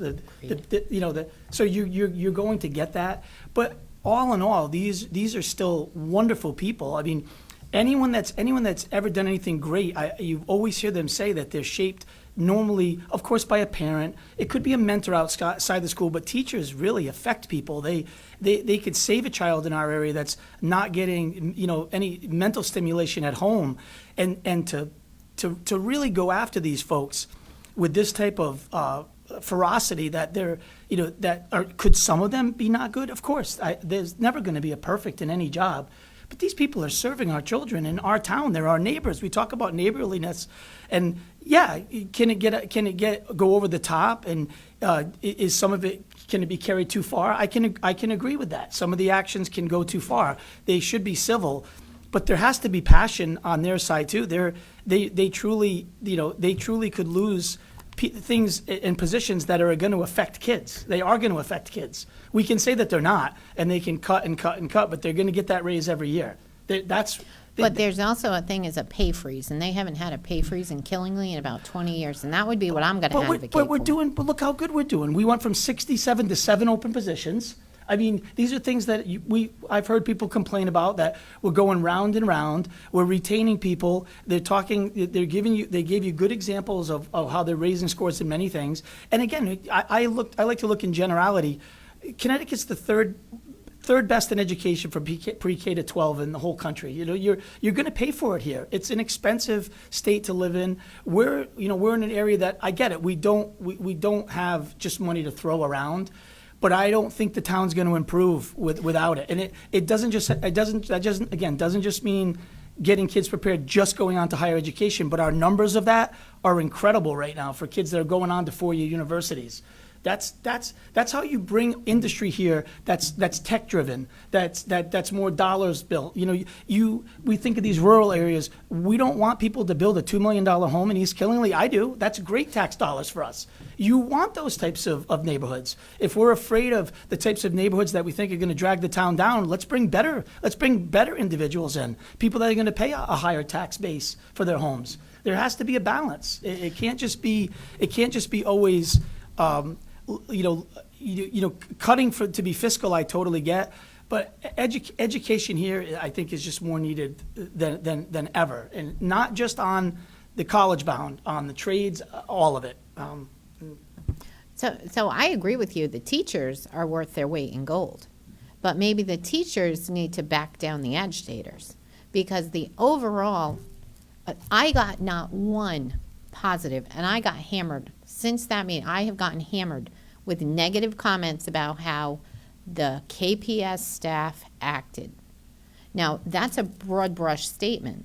And I was defending. I'm like, yeah, but you got to think, not all the teachers were there. They don't act this way. The majority of our teachers are excellent. Look at the amazing programs we have. Look at VOAG. Look at robotics. Look how many kids are coming out and going to, Ivy Leagues and great schools. But it's the few that make it bad for the whole. And I'm telling you, people are upset about the way some of those characters acted, and they made the whole district look bad. So I will defend the good teachers all day long, and I completely understand where you're coming from. But the ones that need to be weeded out, and most of them, and I'm just going to put it out there, a lot of them were the young ones that come out of college entitled and they think they should be, tenured and making what a 10-year teacher makes in 2 years. That's just the attitude of this generation, and I know I'm going to get beat up for that. Oh, well, it's true. It is. Facts over feelings. And it's a lot of them that are making it bad for others. So if this budget fails, they can all thank the agitators that came to that meeting and acted a fool in front of those kids. Because as Susan Lannon always says, the children are watching. They sure were. And so were their parents. And I don't think a lot of them were happy. So we'll see how it plays out. But I think a lot of that, I don't think that teachers need to be cut. I think the scare tactics that were used by the BOE chair and the superintendent are just wrong. And I also think, as Jason said, I think some of that was illegal too. You don't put a list together of, oh, these are potential cuts right before the budget and stir everybody up when there is plenty of other room in that budget to cut where you don't have to cut staff, not teachers. I gave 2 examples. They are top heavy on administration, and that's where they should start. Because you're right, we need teachers. The paras, they cut a bunch of paras, with the ESSER and stuff, and I think they've done a good job with that. But scaring people into coming out and being fearful of their jobs, and then coaches telling kids, if this budget goes through, you might not have softball next year, you might not have track next year. That's an atrocity. And if I found out who those coaches were, I would publicly shame them on winning. That's how mad I am. And also, they say that the school population is flat. It has gone down, what was it, 7%? 7.7.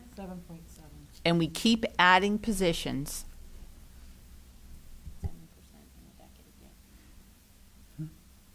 Any other comments? Seeing none, we'll move on in the agenda. Next item up is item 10A. Jane Bullock is seeking reappointment to the Historic District Commission.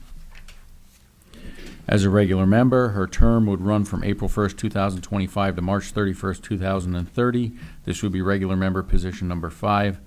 She's attended 3 out of 3 meetings in 2024 and 6 out of 8 meetings in 2023. The Historic District Commission has not had any meetings yet in 2025. I will entertain a motion to reappoint Ms. Bullock. So moved. Second. Whatever. I believe Ms. Wakefield had the motion, Ula. and Ula Barclay had the second. Discussion?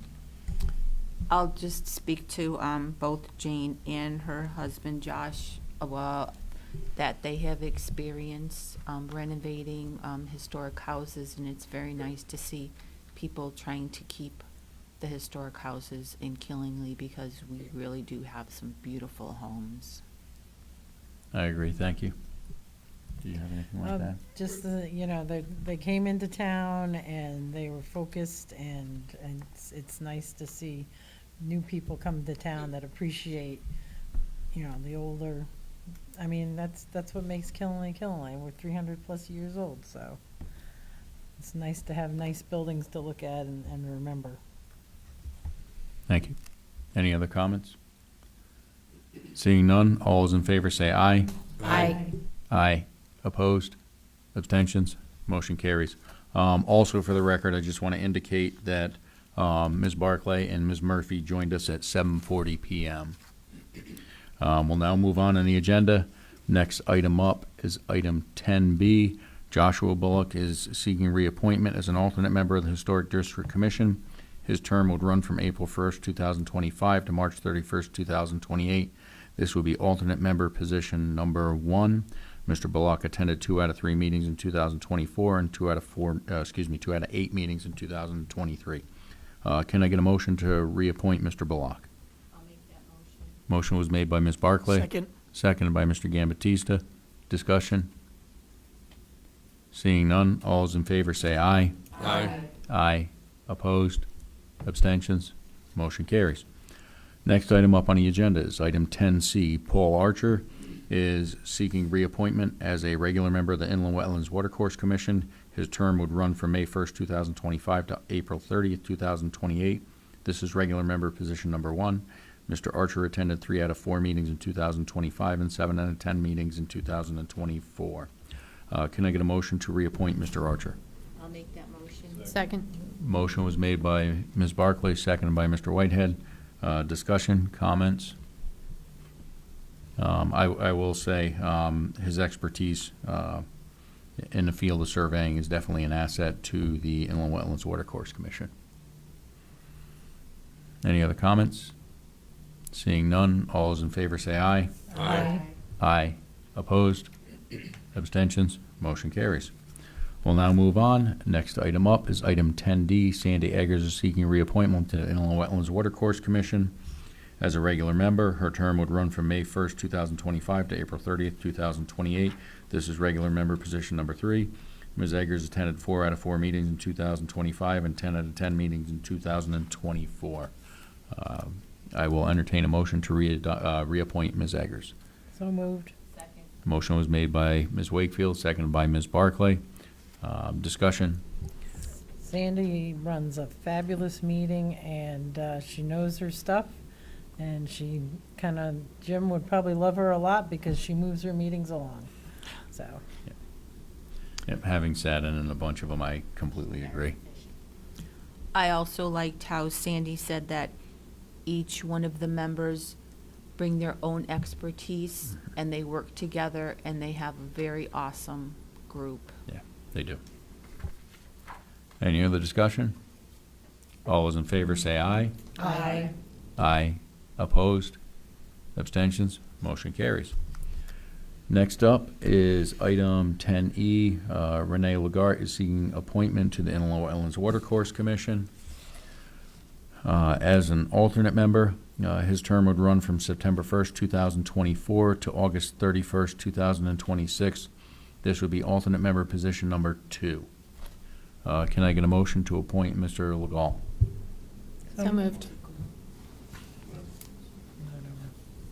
I believe Mr. Whitehead made the motion. Second. and Seconded by Ms. George. Discussion? Comments?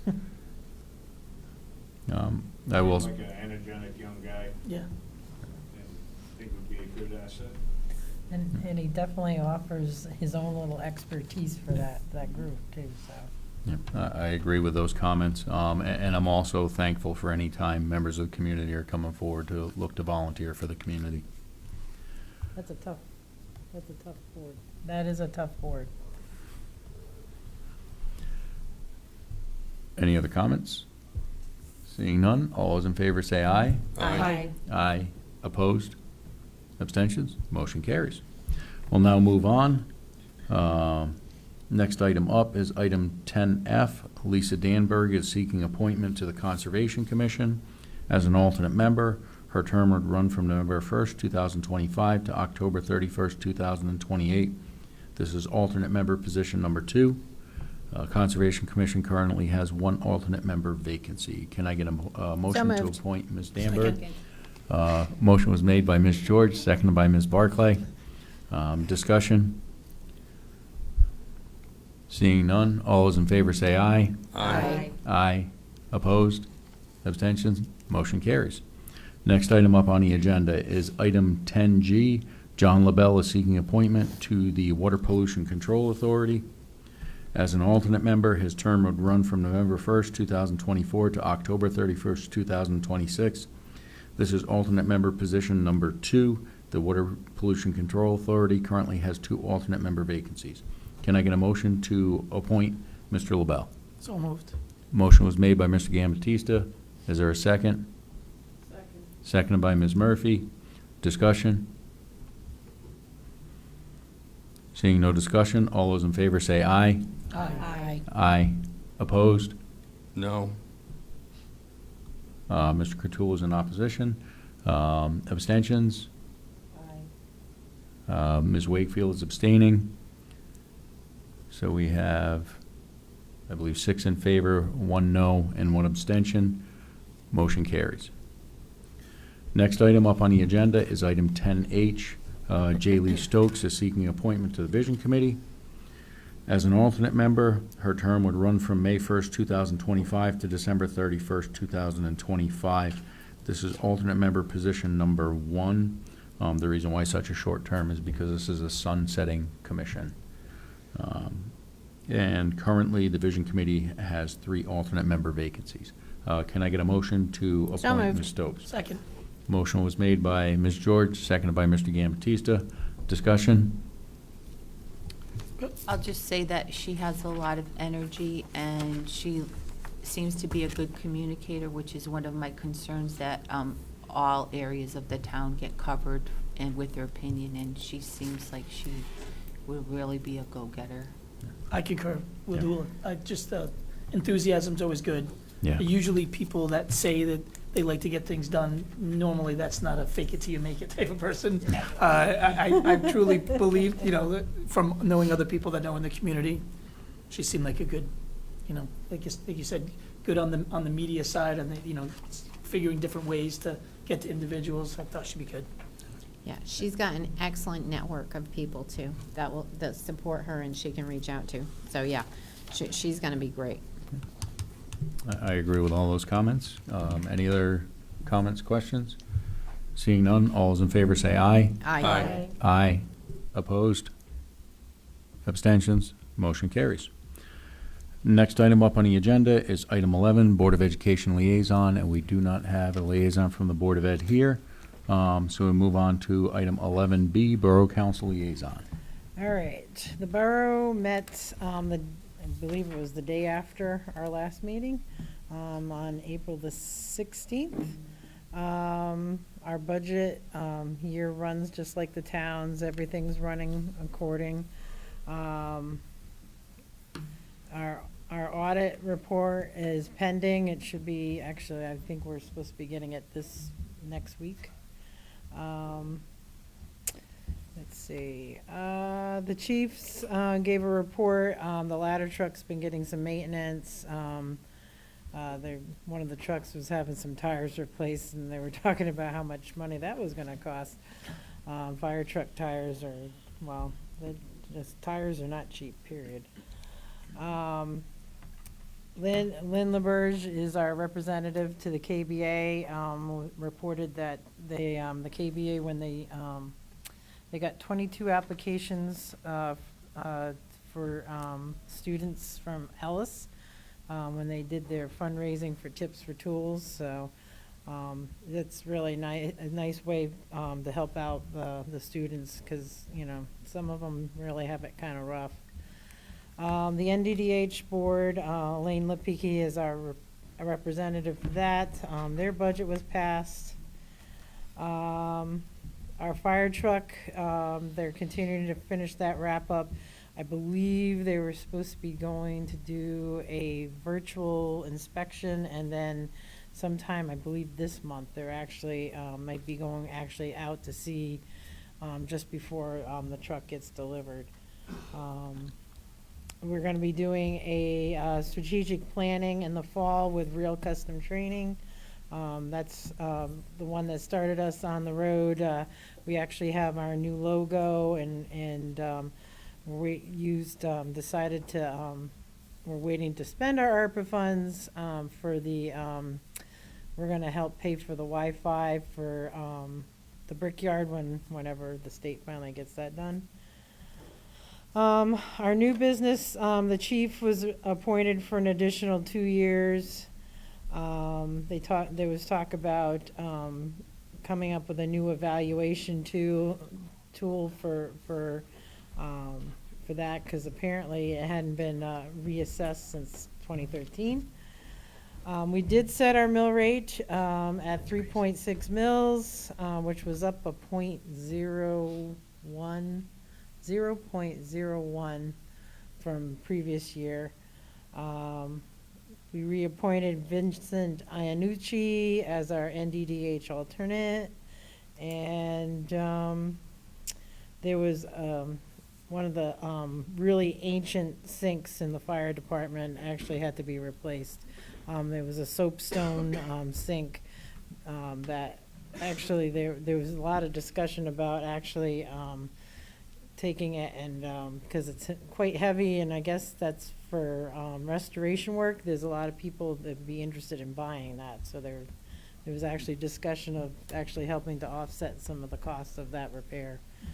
But other than that, we meet next Wednesday, and like I said, I'm expecting to get the audit, and we'll have more fire truck updates, so stay tuned. Thank you very much.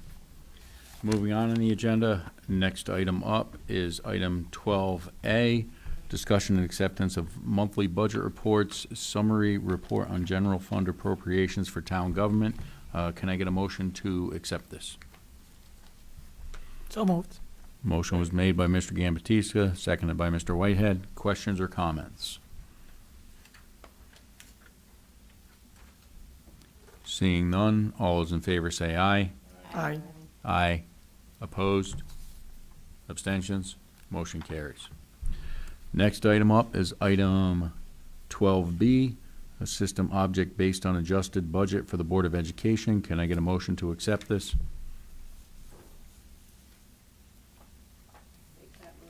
Motion's made by Ms. Murphy, seconded by Mr. Gambatista. Discussion, questions, comments? Seeing none, all those in favor say aye. Aye. Aye. Opposed? Abstentions? Motion carries. We'll now move on to item 13, correspondence, communications, and reports. 13A, Mr. Conroy. If you would go over your first town manager's report. Thank you. Somehow I ended up with a lot of police information. I don't know why that is. Just worked out that way. We passed our Tier 2 accreditation. There was 60 standards. We got 100% in every standard with no corrections. Awesome. There'll be one more to go, and it takes a year to get the next one done. So, we applied for a grant with the Stanton Canine Foundation, and we were awarded $32,000 grant for a canine program. That'll cover the purchase of the canine, all equipment that goes with it. We'll cover some of the training costs. We'll cover all the vet bills for 3 years, food for 3 years, and upfit a cruiser up to $6,000 with equipment for that. So that's going to be a really good program for us. We hired our first new recruit. All of us prior are older people. He's 24, the next youngest is 48, so that's going to be good. He's really good. We brought him in, we're teaching him the admin side. He's been doing things like ticket audits and stuff like that in the office. We gave him a bunch of law books to review. We're discussing about how to approach things. We're going to do ride-alongs with him. He spent a day in every school so far, so he understands what the school is like for the security. Number 2 is the mill rate example. I know we talked about that a lot, what it would cost a person. I just took the median house price and figured out the values, and old and new, if we stick with the 22.06, the monthly increase for that house would be $27 a month. Assessor, we had lost our assessor. She retired. We put out for applications. We only received 2 candidates. One candidate, 15 minutes before our interview, declined. We did interview the other one. After the interview, we decided not to go any further with her. She was out of state and didn't have any really Connecticut knowledge. She had applied to Connecticut before, but brought no other additional knowledge from those things forth. And looks like she didn't do any research about Connecticut since the last time she talked about Connecticut. So what we did was we hired Bill Lee, who works for another municipality. He's done this for the town before. He'll come on as a part-time basis. He'll be able to sign the grant list, and he'll also mentor some of the other people in the office so they can move towards their certification. What town is he from, buddy? now? Norwich. Norwich, yeah. We can't compete with their salary, but he's willing to help us out, so. We have an RFP out for the HV maintenance for all the town buildings. That's been posted. Norwich Bulletin, the town website, and CT Source. Thank you. I'll just add, as far as the bringing on Mr. Lee as a part-time to fill a role as to help manage the assessor's office, The candidates that we did have that had applied, the two that applied, even if we had hired either one of them, neither one had the certification that would be required to sign off on the grand list come this October. So even if we hired one of the two candidates that had initially applied, we would have still had to have gone outside and look for someone who is certified to come on part-time to at least certify our grand list. So his other, just so I make sure I understand, I wasn't asking where he lived, I was asking his other job is Norwich? Yes. Yeah. Yes, he works for. Yes, he works for Okay. Norwich. Cool. He's already been here a couple times, so. Yeah, in that exact same capacity as Yep. part-time, Cool. just to certify the grand list. All right. I have a question. I didn't know if you'd received any information on the budget, if you had or if Jen had on the budget vote. Speak.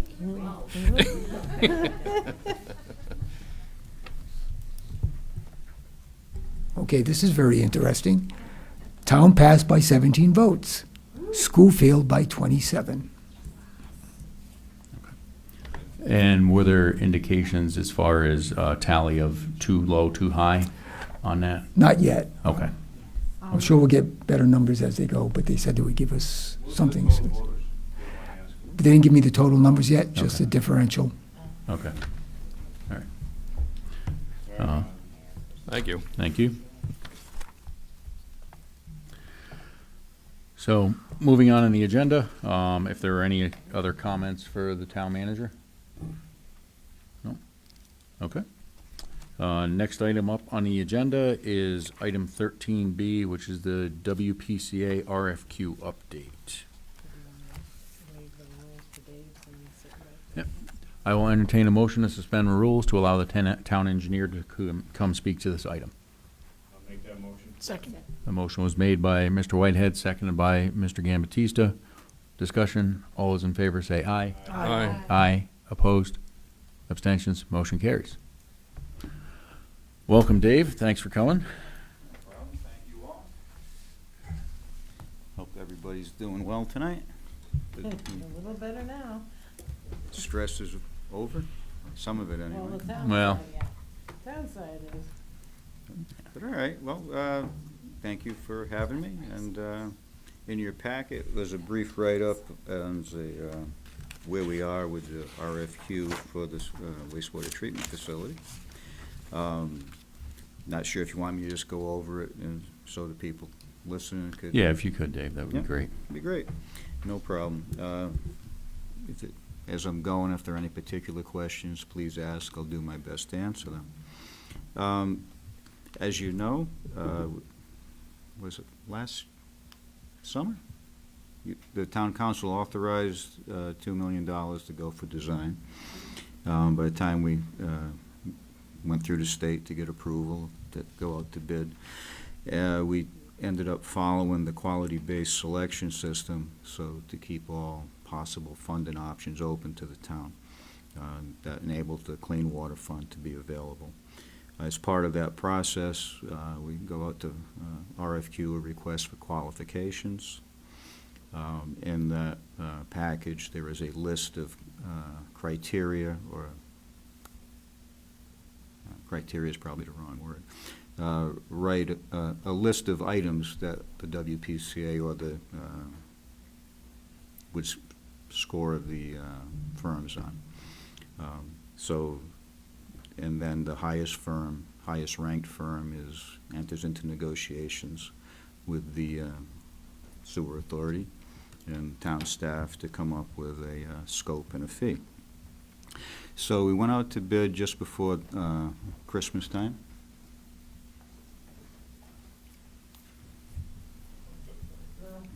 No?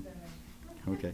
And 3 firms submitted, Ty and Bond, H2M, and Wright Pierce. The interviews were held in the town meeting room here. And at the April meeting, the rank or the scorecards were reviewed by the WPCA, and Wright Pierce was selected. Since then, we have working on a scope of services and a fee. Theoretically, we would have bring that to the WPCA meeting next week.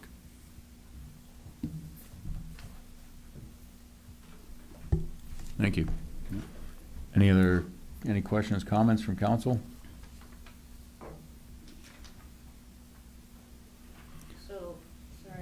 Sorry for that. I'm No, like understood. multitasking, Dave, I'm sorry. So Understood. just, the summary basically was it's right, PS, and now we do the scope and the cost? Correct, yeah. Okay, thank That's you. correct. And then once the WPCA authorizes it, then it would go to the state for review to make sure we're in compliance with standard practices, and then they also review the fee to make sure it's consistent with projects that have recently been bid that are of similar nature. So Dave, when would we know about the potential Congressman Courtney's, the 39 million, if that were, That's a good question. when would we know? I have, usually it's before July, or it Okay. has been in the past. I Yep. can't say what it's going to be this year. Okay. They called us and on, I think it was a Tuesday, and said they needed the application by Friday. So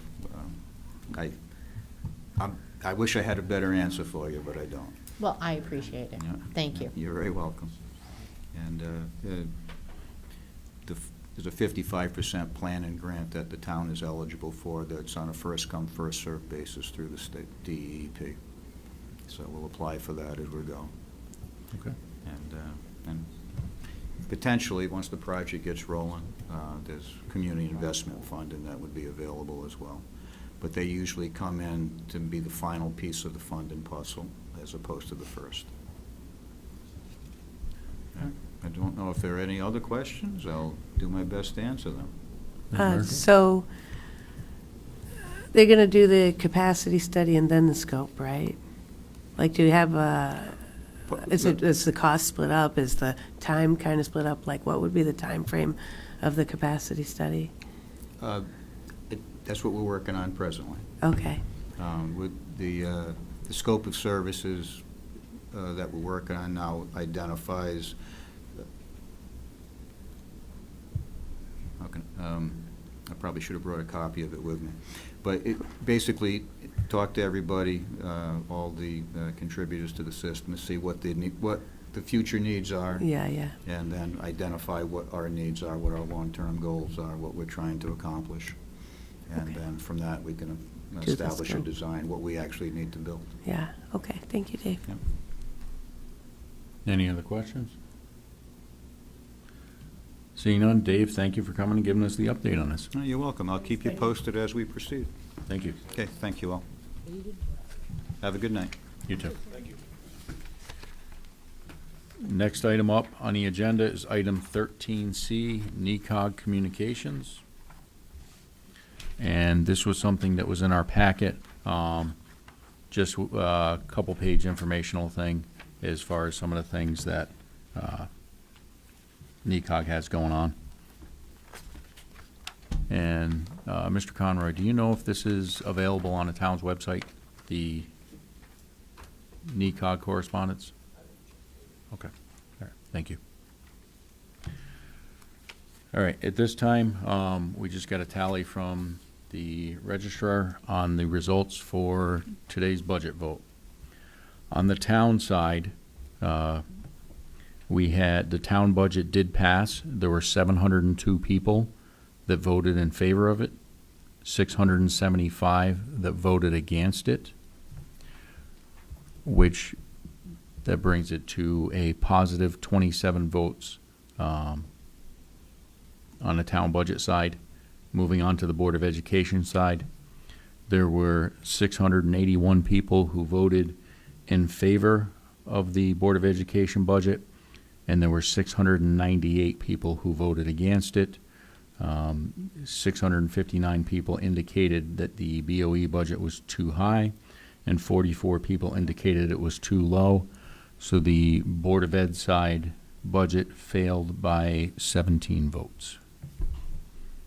And our total voter turnout, there were 1,375 voters, which is 12.9% of the total eligible voters.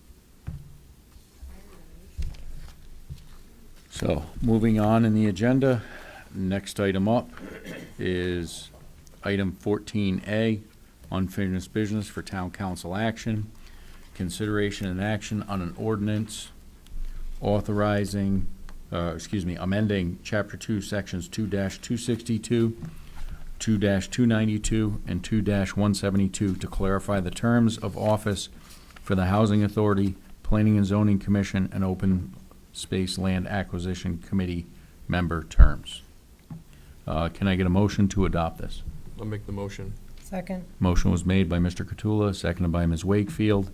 This is what we had discussed and had the public hearing on at 7 o'clock. Any further discussion? Seeing none, all those in favor say aye. Aye. Aye. Opposed? Abstentions? Motion carries.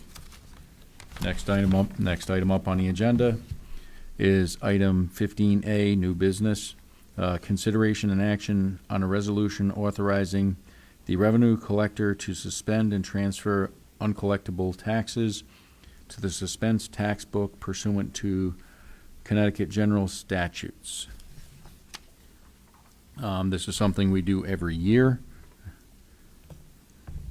Any questions, comments, or actually, I will entertain a make a- motion to adopt this I'll resolution. make the motion. Motion has been made by Mr. Catula. Is there a second? Seconded by Ms. Barclay. Discussion? Mr. Conroy, is there anything you want to add to this? Okay. Okay.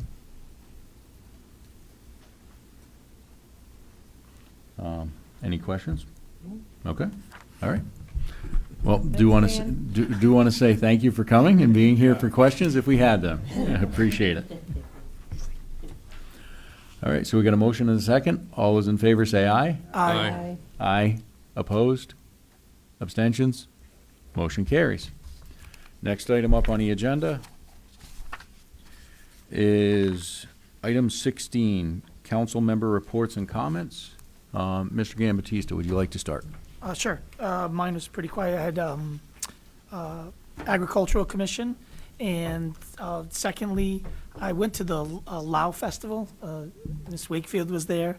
It was their celebration of their New Year, and it was extremely interesting. I ended up staying there for a couple hours. There was we all got blessed. There was a lot of singing. They brought some dancers in. Professional dancers. I think were they Thailand? It was incredible. Those kids outside, they were letting the kids squirt each other with squirt guns, which I thought was nice. It reminded me of the 70s where we weren't also paranoid about kids whipping it up a little bit. And the Jill St. Clair was there, and we were going through, and I was going to donate. There was something about prior buying a food ticket, so we were going to donate and buy a food ticket, and Jill came over with a bag. I don't know if she didn't know if we were going to stay or not.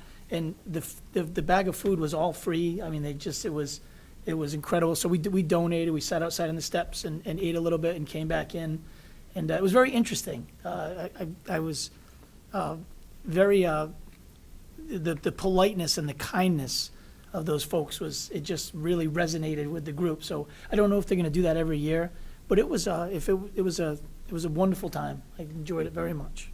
That the squirt guns actually is a way of washing away the old, and so you're going into the new year clean. And the kids can have fun. It was And nice. then the fire department came and. Yeah. Thank you.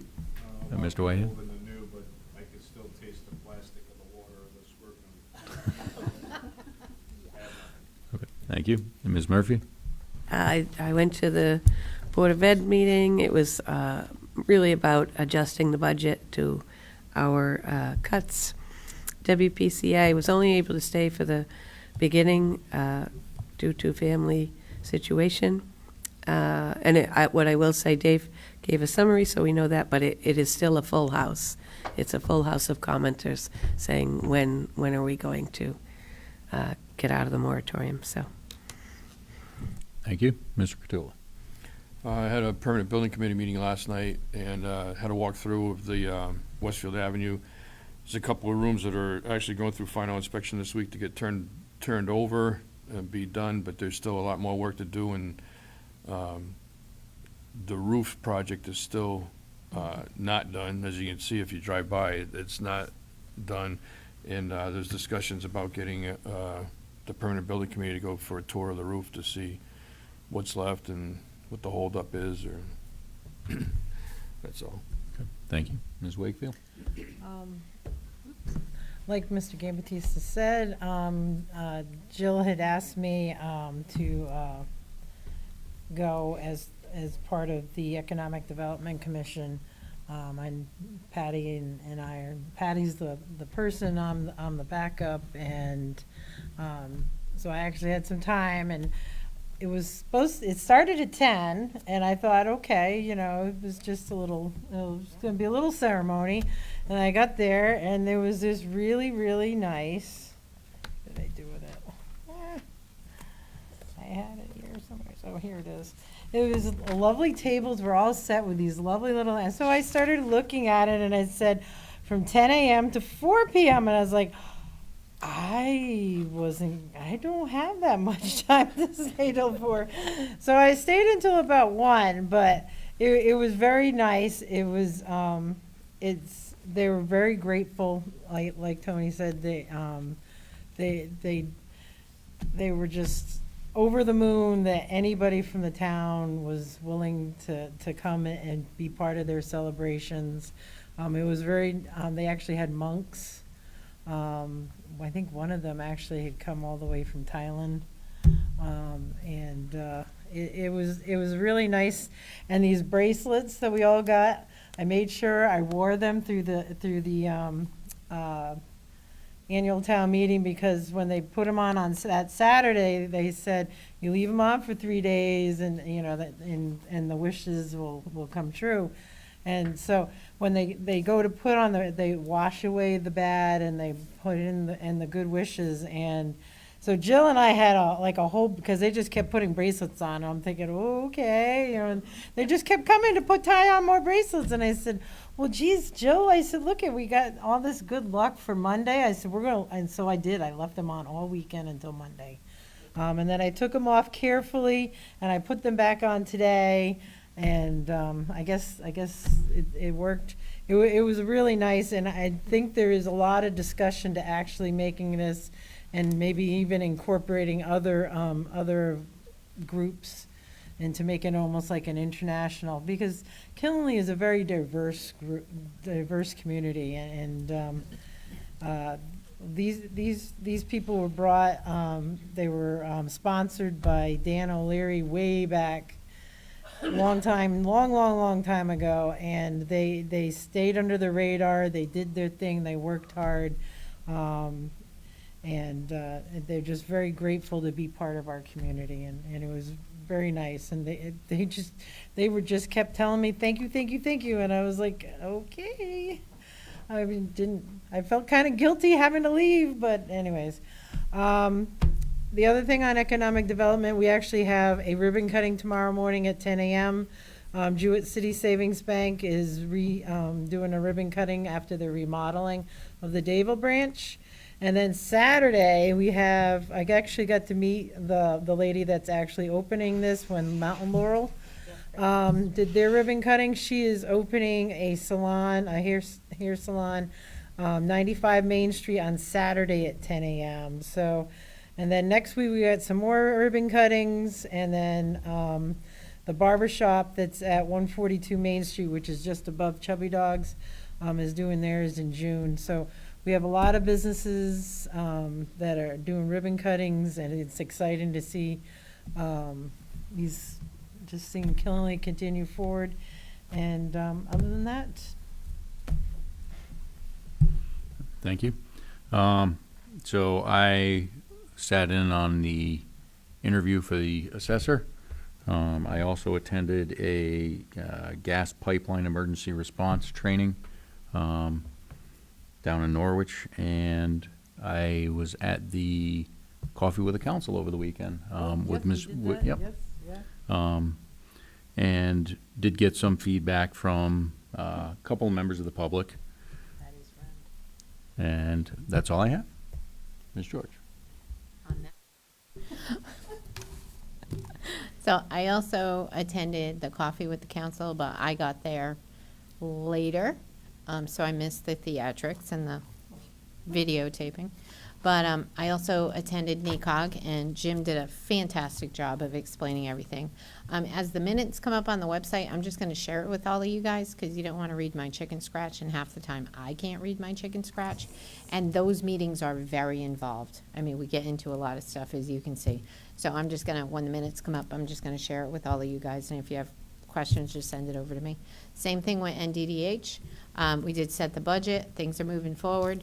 And one thing with NECOG we did discuss, as Jim talked about lobbying, we did go over some of the problematic bills that are coming out, and we talked about sending opposition letters for that. And the other thing, I did miss the Laotian celebration, because I would like to make a shout out. I was running a small nonprofit. It's important to be able to network and get in front of people. And as many of you know, Wreaths Across America is my heart. And the Daffodil Bazaar, they do a wonderful job, and then they at Westfield Church, and then they also have, so the Daffodil Bazaar now, and then in the winter they do the Winter Bazaar, and they showcase all the local crafters and vendors, and it's just, they do a wonderful thing, and they're just one organization in this community that puts their heart and soul into engaging and helping our community grow. And we just have, this town is so unique in the way that we all work together, and we can have, you know, civil discourse and we can disagree, but we all love this community. And I think that comes out, and I think the Laotian celebration is such an example of that, because they're like third, fourth generation now in Killingly. And we were little kids when they got here, and now you see the growth, and you see how successful they are, and they appreciate being here, and we appreciate that here. So I'm really sorry I missed that, but yeah, it was a great weekend. There was a lot going on, so. Thank you. Ms. Barclay. The Housing Authority had their yearly meeting, so the regular meeting was canceled. The Planning and Zoning workshop, they finished the final drafts for a planned residential development, site plan review, and special permits. The public hearing is set for June 16th. They needed to give NECOG a 30-day notice, so that's why it's not in May.